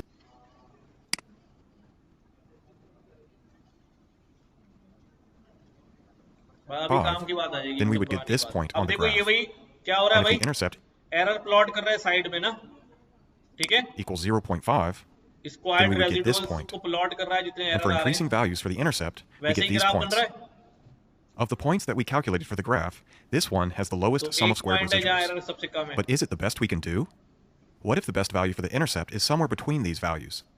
A slow and painful method for finding the minimal ठीक है, sum of the squared तो वही आपका residuals is to parabolic plug and chug a सारे bunch more points values बन for the रहे हैं। intercept. Ugh. Don't despair. Gradient descent is way more efficient. Gradient descent only does a few calculations far from the optimal solution and increases the number of calculations closer to the optimal value. In other words, gradient descent identifies the optimal value by taking big steps when it is far away and baby steps when it is close.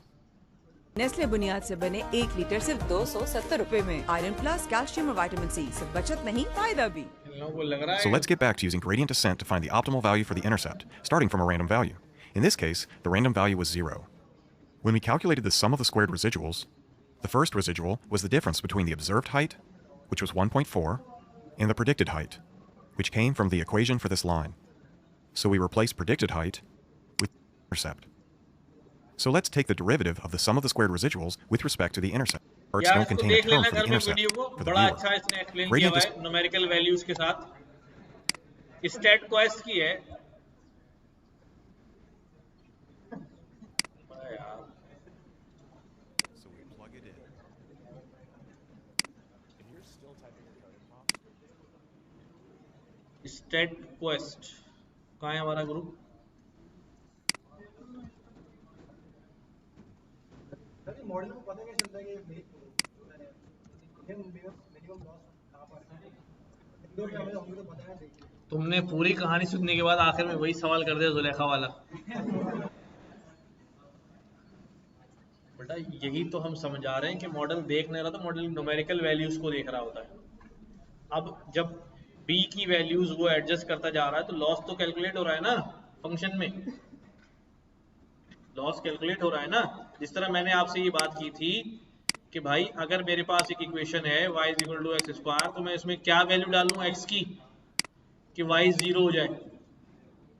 तो अब b और m की value वो निकाल रहा है उस equation से जो हमने ड्राइव की है, और देखता जा रहा है कि y की वैल्यू कम होती जा रही है नहीं होती जा रही। तो जैसे जैसे वो इक्वेशन वहां से इक्वेशन निकालता जा रहा है, पुट करता जा रहा है, इक्वेशन में y क्या होता जा रहा है, कम होता जा रहा है। ठीक है, अच्छा जी, ठीक है। आई होप सो कि कुछ ना कुछ समझ में आ गया होगा। थोड़ा ग्रेडियंट डिसेंट को और एक्सप्लोर कर लेना।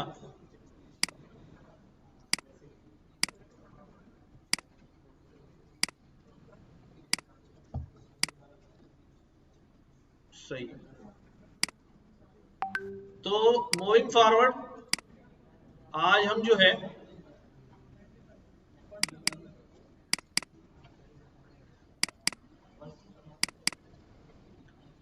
हमने पिछली क्लास में काम कर लिया था प्रेडिक्टेड हाउस प्राइसेस भी, उसमें हमने हैंड रिटन डिजिट क्लासिफिकेशन और क्लासिफाइंग मूविंग रिव्यूज। कौन सा वाला हमने न्यूरल नेटवर्क इस्तेमाल किया अब तक, ANN इस्तेमाल किया। हमारे पास ANN के अलावा जो अब हम पढ़ने जा रहे हैं वो कौन सा है भाई, कॉन्वोल्यूशनल है। क्या है भाई, कॉन्वोल्यूशनल न्यूरल नेटवर्क, जिसको हम CNN भी कहते हैं। और ये मुख्तलिफ टास्क परफॉर्म करने के लिए इस्तेमाल होता है। मोस्टली इमेजेस डेटा सेट के लिए इस्तेमाल होता है। कन्वोल्यूशनल 2D है, कन्वोल्यूशनल 1D जो है वो टेक्स्ट के लिए भी हो जाता है।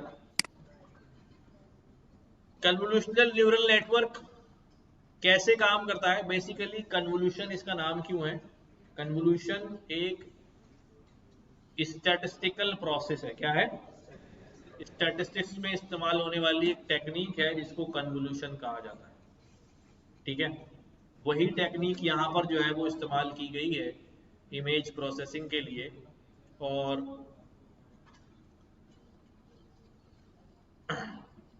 होता ये है,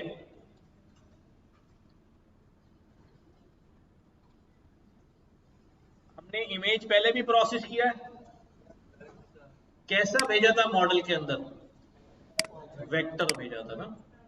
यानी हमारी इमेज 2 डायमेंशनल थी, हमने इसको सीधा करके क्या बना दिया था, 1 डायमेंशनल बना दिया था और मॉडल के अंदर फीड कर दिया था। क्यों बना दिया था 1 डायमेंशन, क्योंकि जो आर्टिफिशियल न्यूरल नेटवर्क है, यानी जो डेंस लेयर है, सुनो भाई, जो डेंस लेयर है, डेंस लेयर इनपुट जो है उसका कैसा होता है, 1 डायमेंशनल वेक्टर होता है। पर इस दफा हम जो है वो इमेज को 1 डायमेंशनल वेक्टर में करेंगे, लेकिन कन्वोल्यूशन का जो इनपुट है वो 1 डायमेंशनल नहीं होता, वो 2 डायमेंशनल होता है। अब यहां पहले समझो कि भाई हमारी जो इमेज है, बेसिकली जो कन्वोल्यूशन का प्रोसेस है वो क्या करता है। ठीक है, कन्वोल्यूशन का प्रोसेस या इमेज को, इमेज कैसे आइडेंटिफाई किया जाता है। हाँ, कोई तस्वीर है, हमारे ख्याल में हम उस तस्वीर को कैसे आइडेंटिफाई करते हैं कि वो एक फला चीज है। मतलब ये, हाँ भाई, किससे आइडेंटिफाई, ये क्या है भाई, कैसे पता आपको ये रिमोट है।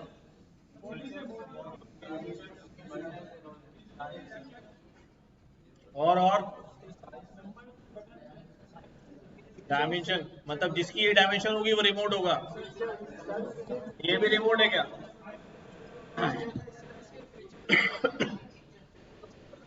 क्या फीचर देख रहा हो बताओ। हाँ,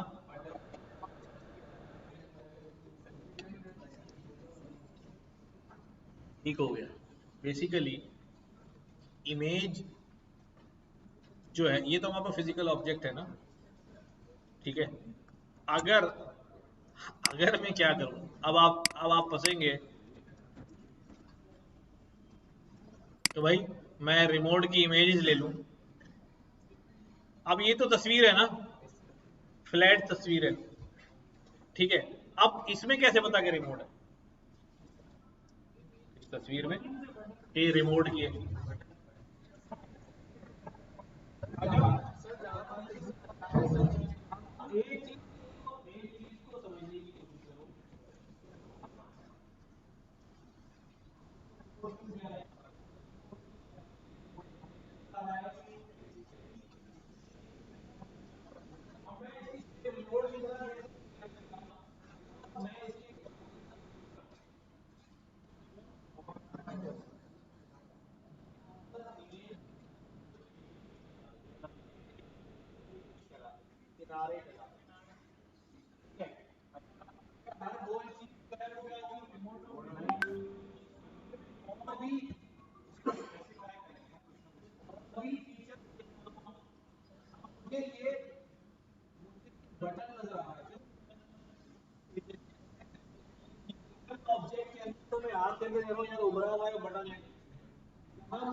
अच्छा, काम जो है, अगर मैं कोई ह्यूमन इमेज ले लूं, ठीक है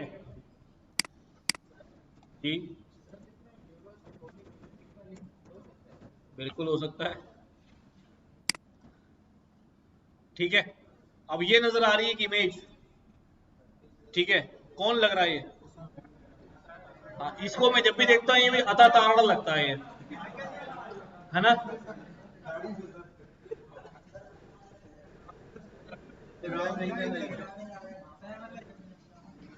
वैसे ये इब्राहिम लिंकन है। नहीं नहीं यार, क्या हो गया? तो बेसिकली देखो, अब ये हम कैसे आइडेंटिफाई कर पा रहे हैं? यू सी के जगह जगह एज बन रहा है। एज कैसे बन रहा है? एज ऐसे बन रहा है कि जहां जहां कलर चेंज हो रहा है वहां वहां हमें क्या बनता नजर आ रहा है? एज नजर आ रहा है, वहां हमें एज नजर आ रहा है।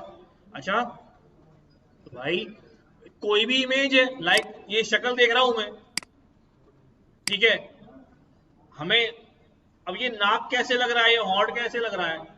सिर्फ क्या चीज चेंज हो रही है? कलर का चेंज होना। क्या बना रहा है उसकी? एजिस बना रहा है, उसे हम एजिस समझ लेंगे जहां कलर चेंज हो रहा है। तो जहां कलर चेंज से हमें क्या पता चल रहा है? अच्छा, कलर का चेंज होना, इसका मतलब क्या है? कलर का चेंज होना इमेज की सूरत में हमें मालूम है, हम पढ़ चुके हैं, nothing but a number, pixel number, याद है? हाँ, इमेज लोड नहीं हो रही।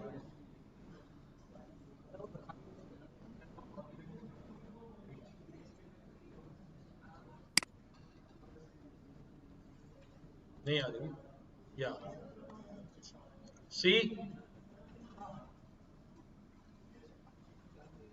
कलर का चेंज होना इज जस्ट क्या है?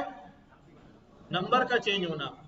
नंबर की वैल्यू चेंज हो रही है, उससे कलर चेंज हो रहा है, हमें इमेज में क्या नजर आ रहा है? एजेस नजर आ रहे हैं, और हम एजेस की वजह से ही पहचान पा रहे हैं कि भाई सामने वाला बंदा कौन है या सामने वाला ऑब्जेक्ट क्या है। सही है, ये बात क्लियर हो रही है? तो कॉन्वोल्यूशन जो है, कॉन्वोल्यूशन का काम क्या होता है?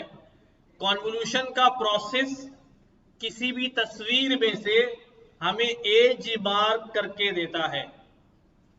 Vertical axes, horizontal axes, diagonal axes, यानी फेस रिकॉग्निशन करनी है, बंदा पहचानना है, तो ये वर्टिकल एजिस में आता है। माथा क्या है, भवें कैसी हैं।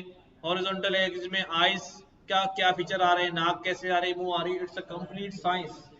कभी अगर आप computer vision with image processing का टॉपिक पढ़ेंगे तो you will study image processing. ठीक है, तो उसकी डिफरेंट टेक्निक्स और सारी चीजें। अब मैं यहाँ दिखाता हूँ कि मैं क्या बात कह रहा हूँ।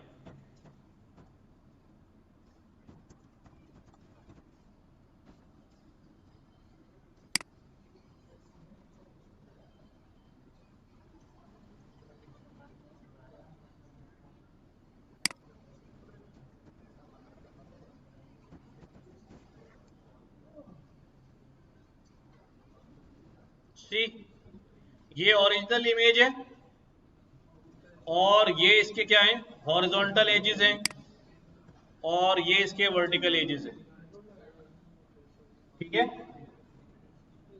समझ रहे हो बात को कि कन्वोल्यूशन के प्रोसेस से गुजर के सिर्फ क्या निकल आता है हमारे पास, एजेस निकल आती है। ये ओरिजिनल इमेज है, ये देखो ये एजेस लगी हुई हैं।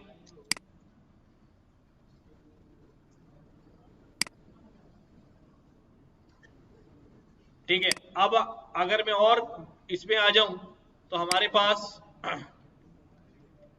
फेसिस को अगर देख लूं तो फेसिस में हमारे पास edge detection with an example, ये इस तरह से हमारे पास क्या निकलता है भाई, एज निकलता है और एज बताता है भाई कान है या नाक है, आंख है, क्या है, एंड फर्दर जो है वो प्रॉब्लम जो है वो चलता रहता है। तो खैर अभी हम इतना डिटेल्ड वाला प्रोसेस नहीं देख रहे हैं, इसको आप देख लें बस, इस इमेज को क्लियर हो जाएगा आपके पास कि जब हम कन्वोल्यूशन से गुजारते हैं तो हमारे इमेज में से क्या निकल आती है, एजेस निकल आती है। ठीक है, और इन एजेस को फिर हम क्या करते हैं, फीड करते हैं दोबारा artificial neural network dense layer को टू क्लासिफाई। प्रिडिक्ट करना डेंस लेयर का ही काम है। ये सारा प्री प्रोसेस के अंदर क्या होगा, कन्वोल्यूशन जो है वो इस्तेमाल होगा। अब कन्वोल्यूशन कर कैसे रहे होते हैं, देखो वर्टिकल एज डिटेक्शन या हॉरिजॉन्टल एज डिटेक्शन, ठीक है, ये किस तरह चल रहा होता है, अभी हम प्रोसेस जो है वो करके देखते हैं।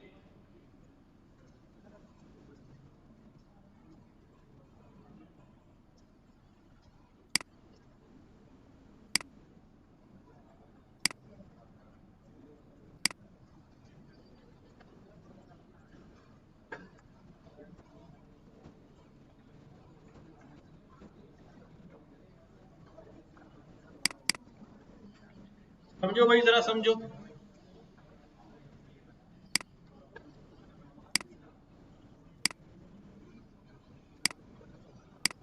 ये सारी बातें अभी बात की हैं, पहले मैं इधर आता हूं कि होता क्या है। देखो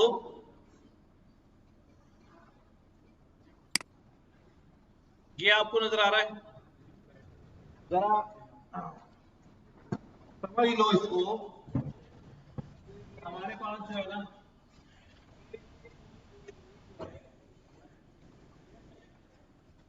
पूरी एक इमेज हमारे पास क्या नजर आ रहा है, पिक्सल पिक्सल आ रहा है। अब होता क्या है, हम अपने मॉडल में ये डालते हैं,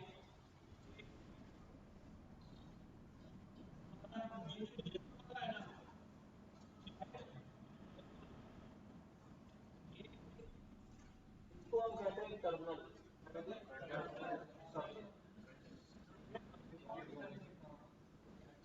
इसको हम कहते हैं टर्मिनल, हम इसको टर्मिनल या टर्मिनल का साइज क्या होगा या फीचर मैप का साइज क्या होगा, ये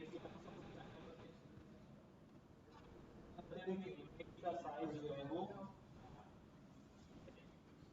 अच्छा का साइज जो है वो 5x5 है।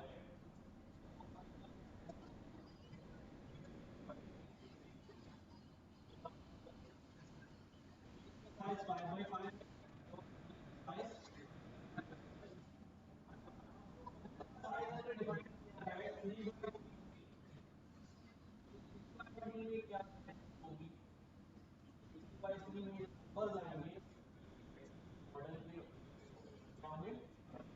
मॉडल को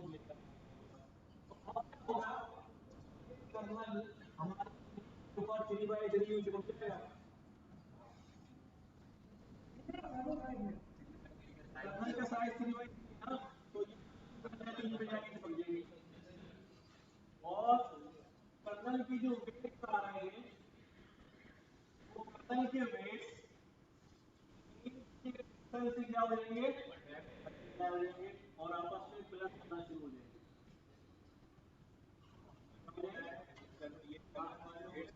और अब जितनी 1/1 कितना वैल्यू हो गई यहाँ पर,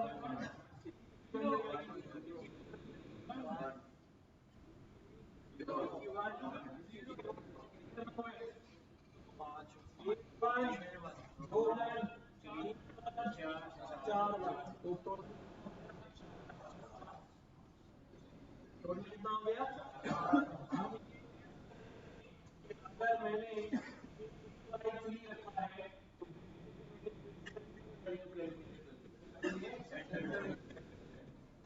तो सवाल होता है 3/3 क्यों, सुनो भाई 4/4 क्यों।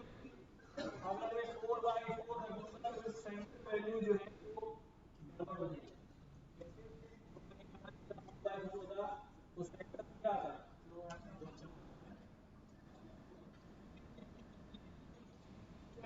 साइंस चार्ट को ऑड नंबर में रखो, ऑड नंबर में रखो अप्लाई कर दे आराम से। जो रेड नंबर आ रहे हैं साइज बताया भाई होगा।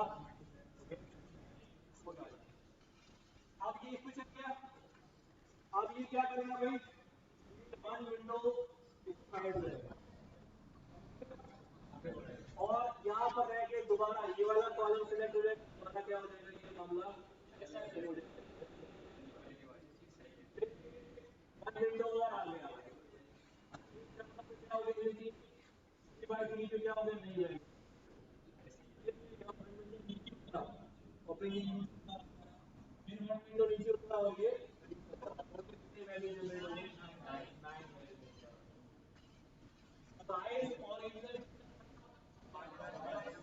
जनरेटेड साइज कितना है, हर दफा दो साइज क्या होगा।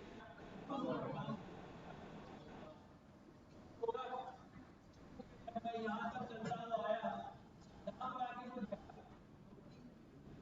है ना, आगे बाहर निकलने में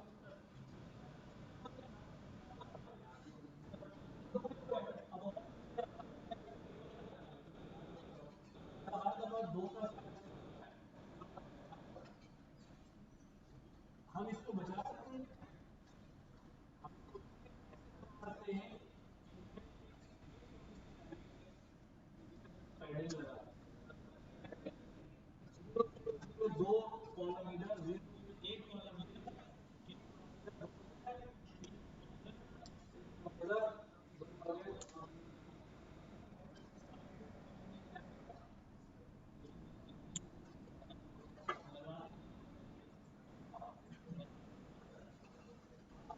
देखो मैं इसको करूंगा तो यू विल सी ये कन्वॉल्व कैसे होता है।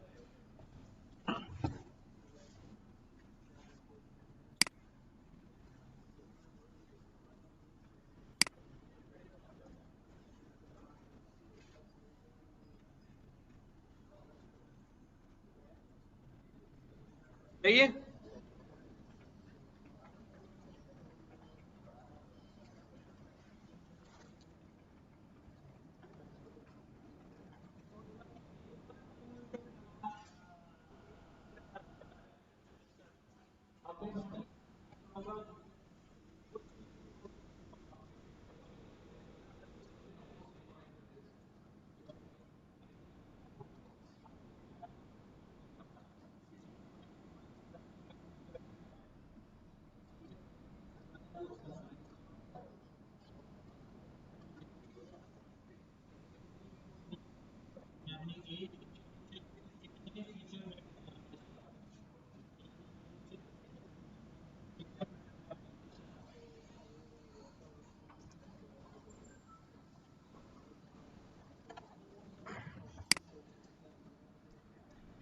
इसके अंदर और भी चीजें, अभी सिर्फ हम कन्वोल्यूशन का जिक्र कर रहे हैं, ठीक है, अभी बहुत सारी चीजें।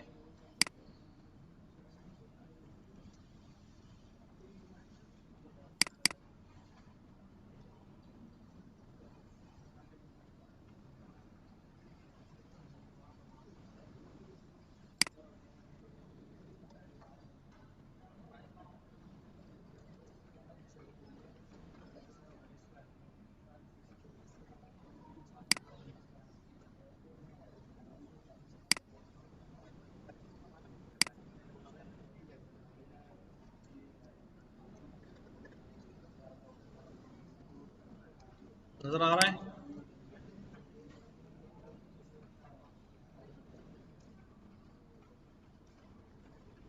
इसके आर्किटेक्चर को डिस्कस करते हैं पहले।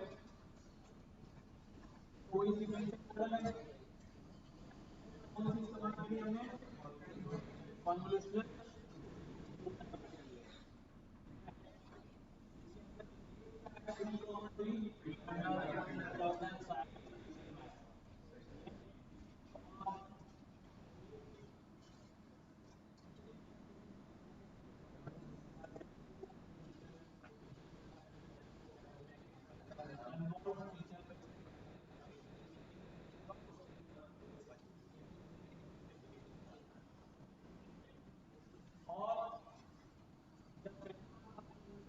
देखा बता रहे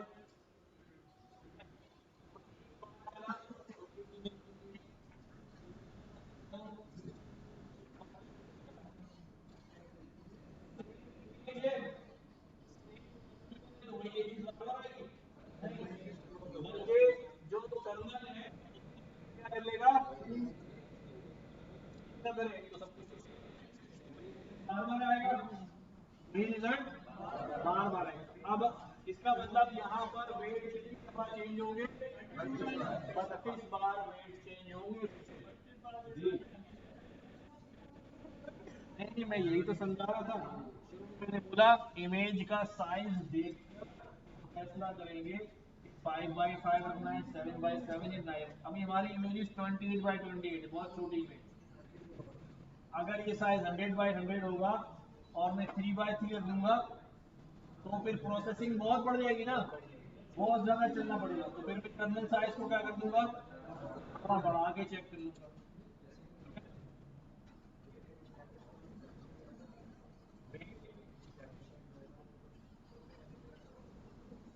नहीं, वेट जनरेशन को हमने तो through out the machine learning और डीप लर्निंग यही देखा है कि वेट इनिशियलाइजेशन को हम अपनी मर्जी के वेट नहीं डाल सकते। हाँ, इसको इस तरह कंट्रोल कर सकते हैं कि ग्रेडियंट वैनिशिंग ना हो और ग्रेडियंट एक्सप्लोडिंग ना हो।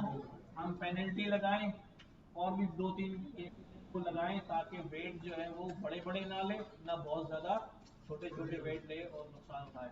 तो हम ये कर सकते हैं, लेकिन हम वेट लेगा वो अपनी मर्जी, ठीक है, लेगा वो अपनी मर्जी।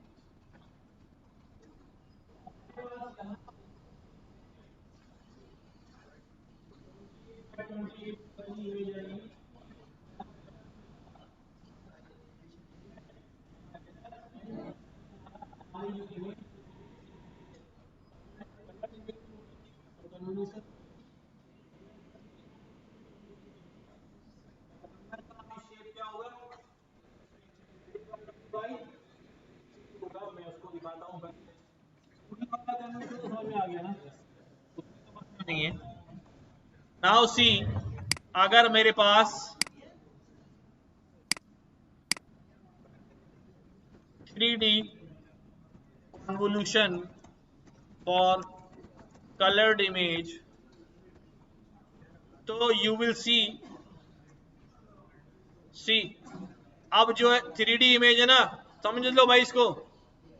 3D इमेज है तो अंदर कर्नल भी कैसा है, 3D है, देख रहे हो, कर्नल भी कैसा है, 3D चल रहा है, 3D कर्नल चल रहा है। तो कलर्ड इमेजेस के लिए जो है ये मामला चलता रहेगा। अच्छा, यहां तक की बात क्लियर है, ये वाली लेयर समझ में आ गई, ठीक है। उसके बाद एक और स्टेप हो रहा है जिसे कहते हैं मैक्स पूलिंग क्या होती है? Max pooling. अच्छा, मैक्स पूलिंग क्या चीज है कि जो हमारा, इधर देख लो,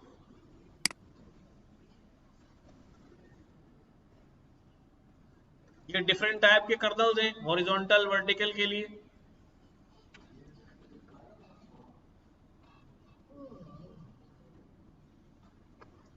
पैडिंग की बात अभी मैंने की है।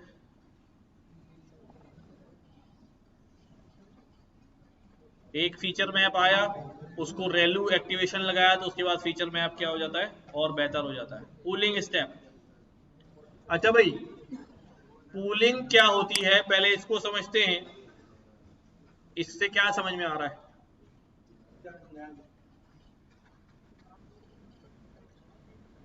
हमने एक फीचर मैप निकाला, उसे रेलू से गुजारा, ये फीचर मैप बन गया 4x4 क्या।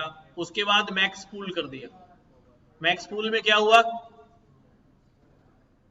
हर मैक्स पूल का साइज 2x2 है, हर 2x2 में से जो हैवी पिक्सल है उसको क्या कर लिया, सिलेक्ट कर लिया।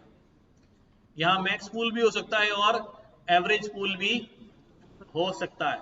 इससे फायदा क्या हो रहा है?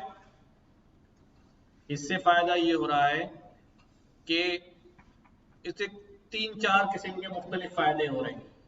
एक फायदा तो ये हो रहा है कि जो लाइटर पिक्सल्स हैं उसको क्या कर दे रहे हैं, ड्रॉप कर दे रहे हैं, यानी वो असल में वो एज बना ही नहीं रहे। जो गहरी लाइन है वही एज है ना, तो इसलिए हर 4 पिक्सल में से एक पिक्सल क्या उठा लिया, मैक्सिमम वाला उठा लिया। ठीक है, तो इससे दो बातें हुई कि हमारा जो इमेज साइज है वो क्या हो गया भाई, हाफ हो गया। क्या हो गया? 4x4 था, कितना रह जाएगा? 10x10 होगा तो 5x5 रह जाएगा। और ऐसा नहीं है आप बोले सर क्रॉप कर दें, साइज छोटा करना है, तो अगर क्रॉप करूंगा तो क्या होगा भाई, सर कट जाएगा, नाक हाथ कुछ तो गायब हो जाएगा। लेकिन अगर मैं मैक्सिमम वाला पिक्सल लूंगा तो एज क्या रहेगा, बाकी रहेगा। बाकी रहेगा, एज जो है वो बाकी रहेगा। मैक्सिमम वाला जो लाइटर एजेस है वो क्या हो जाएगी, ड्रॉप हो जाएगी, कैनन की जरूरत जो है वो नहीं होगी। तो यहां पर जो काम हुआ है दैट इज क्या लगा है अभी, कन्वॉल्व होने के बाद 32 के 32 को किससे गुजारा, मैक्स पूल से गुजारा। जब मैक्स पूल से गुजारा 2x2, ये भी साइज हम क्या कर सकते हैं, इससे छोटा क्या होगा, बड़ा ही करेंगे। ठीक है, 4x4 कर लेंगे, 6x6 कर लेंगे। एंड देन दोबारा आपने कहा भाई अब कितनी इमेजेस बनानी, कितने फीचर मैप बनाने, कितने फीचर मैप बनेंगे। देखो यहां से आई, ये बड़ी इंपॉर्टेंट बात है, यहां से आई एक इमेज, कितनी इमेजेस निकली उससे, अब 32 इमेजेस आ रही हैं और हर एक से कितनी निकलेगी, 64। हर एक से क्या निकलेगी, 64, क्योंकि अब पहले इनपुट एक था, एक इनपुट से कितने निकले, 32। अब अगली लेयर के लिए इनपुट कितने, 32। तो हर इनपुट से क्या निकलेंगे भाई, जिस तरह न्यूरल नेटवर्क देखा कि हर इनपुट आगे क्या होता है, तो 32 किससे कनेक्टेड होंगे, 64 से कनेक्टेड। पहला भी 64 से कनेक्टेड, दूसरा भी 64 से कनेक्टेड, तीसरा भी, तो पूरे 32 64 से कनेक्टेड। तो इसका मतलब हर एक जो है वो 64 दे रहा होगा। हाँ साइज कम हो गया लेकिन क्वांटिटी तो जो है वो क्या रहेगी, उतनी रहेगी। अच्छा, जब यहां मॉडल की समरी देखते हैं तो पहली बार साइज रिड्यूस होके कितना हो गया, 26 क्यों हुआ,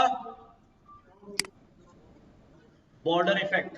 उसको क्या कहते हैं, बॉर्डर इफेक्ट की वजह से एक जो वर्टिकली भी 2 कॉलम निकल गए और हॉरिजॉन्टली भी 2 रो निकल गए। और टोटल कितने पैरामीटर ट्रेन हुए, क्यों 320 पैरामीटर क्यों लर्न हुए,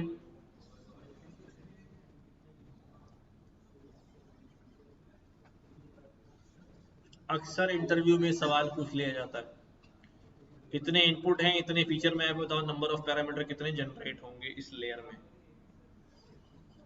देखो 320 कैसे हुए,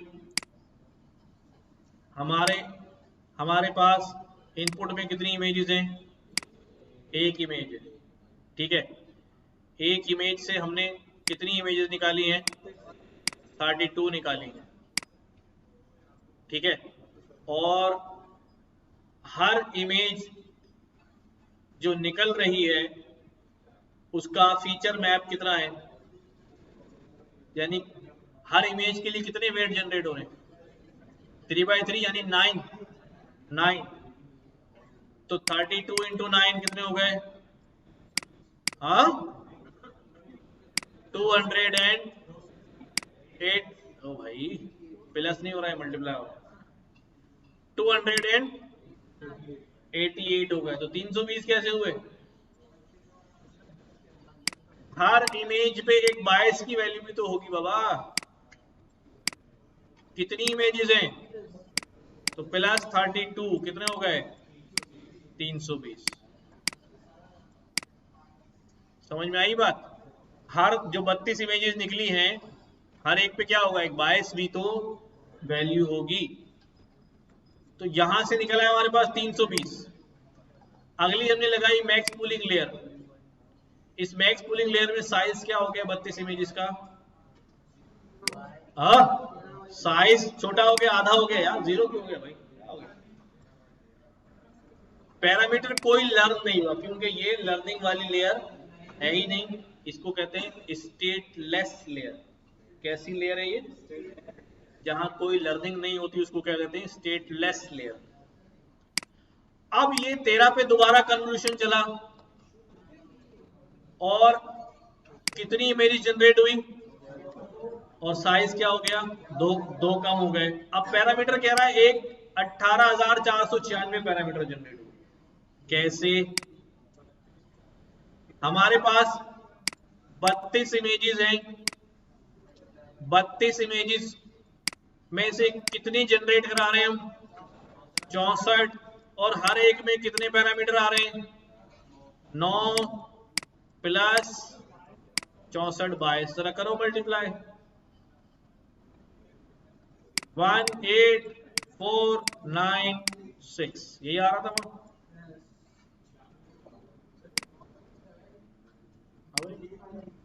कर्नल साइज कितना है, तो जब एक बार कन्वोल्यूशन चल रहा है तो कितने वेट जनरेट हुए, 9 वेट जनरेट हुए।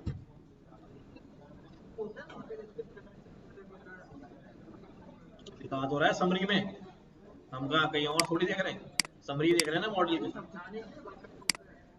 यार मतलब बस तो हवाई बातें कर रहे हैं, इतनी देर से गला बिठा रहे हैं, हवाई बातें कर रहे हैं यार। ठीक है, फिर मैक्स पूल लगा दिया, क्या हो गया भाई, 5/5, कोई पैरामीटर नहीं।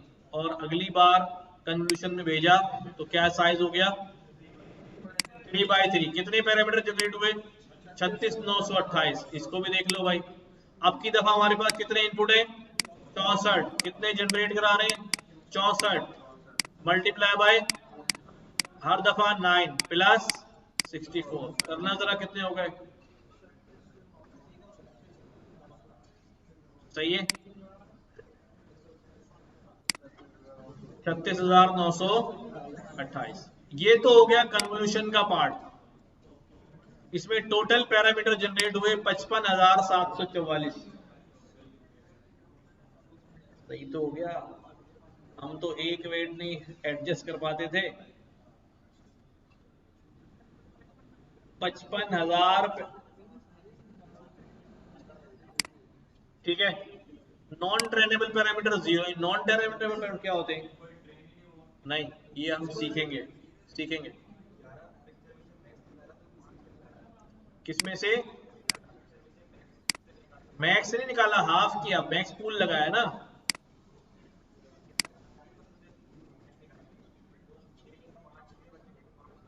छह क्यों होंगे, 5.5 होगा आधा, 5.5 थोड़ा 5 ही होगा ना। इसको यूं समझो कि शुरू के 4 लिए, इसमें से एक ले लिया, अच्छा आगे बढ़ते गए, तो अब आखिरी एक रॉ बचेगी, उस पर चलेगा ही नहीं, सिर्फ यहीं तक खत्म हो जाएगा। तो इसलिए वो आखिरी वाली रॉ काउंट ही नहीं हो रही ना, वो इवन में नहीं आ रही, इवन में नहीं आ रही, ऑड में आ रही, तो काउंट ही नहीं हो रही। तो क्या हो गया, फाइनल हो गया, वहीं पे फाइनल कर दिया उसने।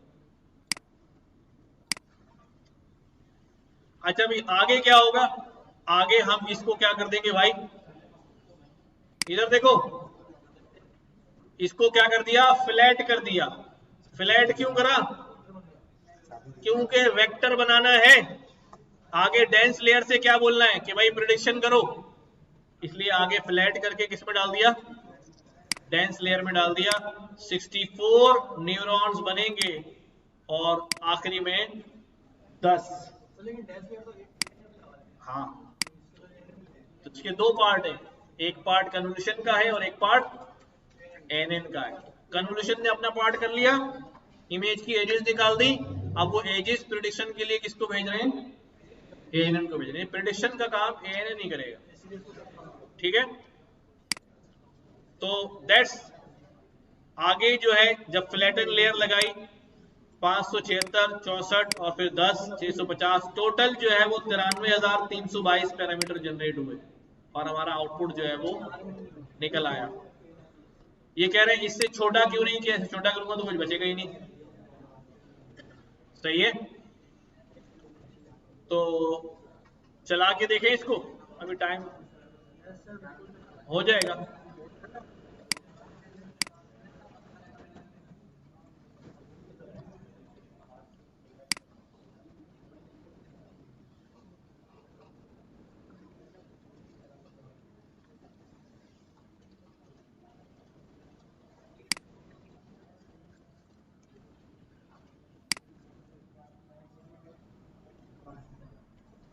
सब आ जाएगी, सब आ जाएगी। क्या ये कौन सा है, क्यों करने जाओगे,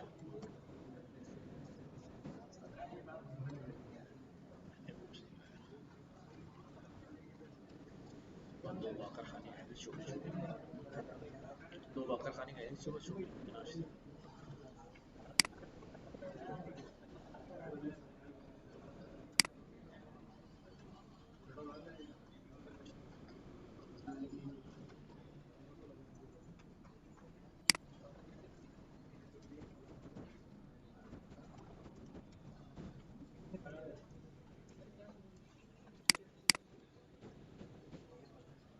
ये वो समरी जो हम देख रहे थे वहां पर, हाँ, समरी के बाद हमने क्या किया भाई, मॉडल में फ्लैटन का पार्ट ऐड कर दिया, ये फ्लैटन पार्ट हो गया, ठीक है, आर्किटेक्चर बन गया। अब हमें क्या करना है, डेटा मेटा उठाना है भाई, एमनिस्ट वाला डेटा सेट है हमारा, इमेजेस का, नंबर्स की इमेजेस,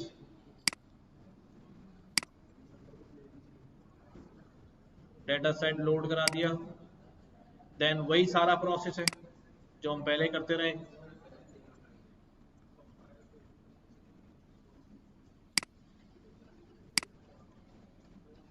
ठीक है, टेस्ट इमेजेस कंपाइल करा दिया और ट्रांसलेशन शुरू हो गई, ठीक है।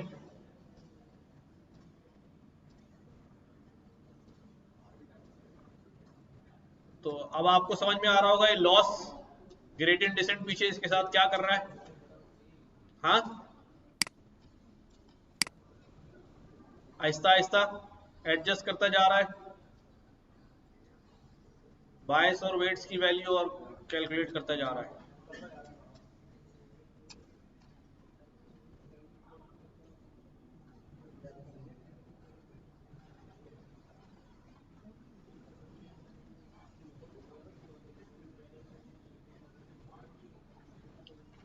स्मार्ट इनफ पहले ही ईपॉक के अंदर 90 क्रॉस कर रहा है, 87,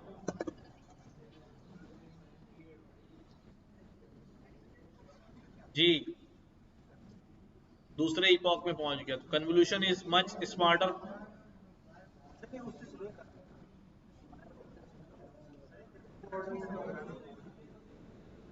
प्रिडिक्शन भी अच्छी करेगा।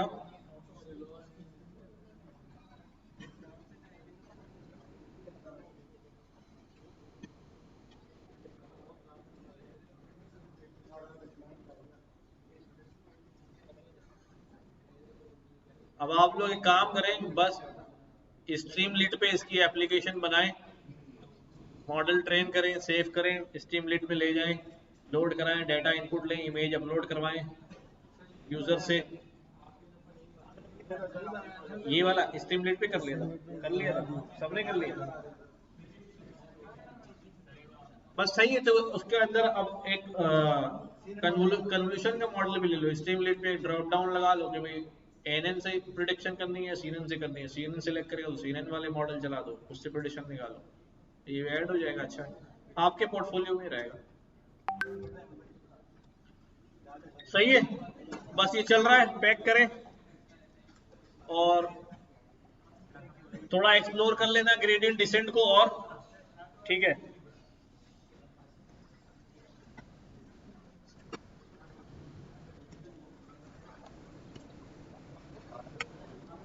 यार गलत जगह रख दिया ना सब, क्या कितनी डांट पड़ती है। बिस्तर पे पड़ा होता है या बैग, अगड़म शगड़म जगह पड़ा रहता है और उठा के जो है ना यहाँ बिस्तर पे रख दिया।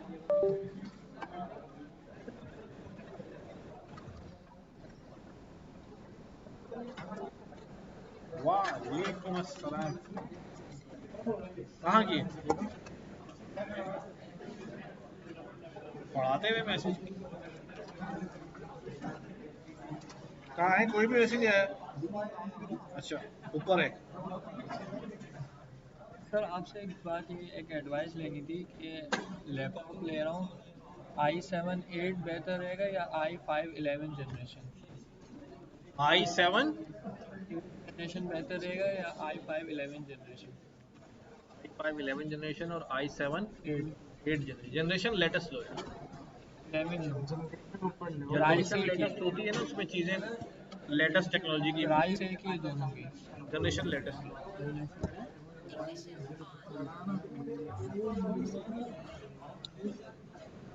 आज हमने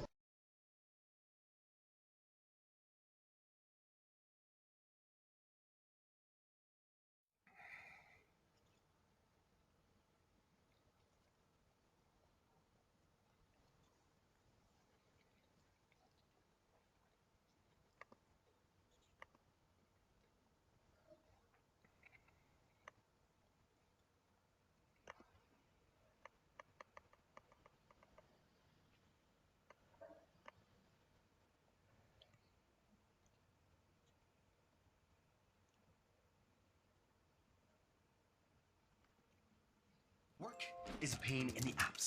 My files are in this app. My chat's in this app. Projects in that app. Wow. You're really working your apps off, Daniel. बीवी के सामने शर्मिंदगी से बचना चाहते हैं और अपनी मर्दानगी को भी बचाए रखना चाहते हैं तो ये वीडियो आपके लिए है। इसे स्किप करने का मतलब ये होगा कि आप अब बहुत जल्दी शर्मिंदा होने जा रहे हैं और बहुत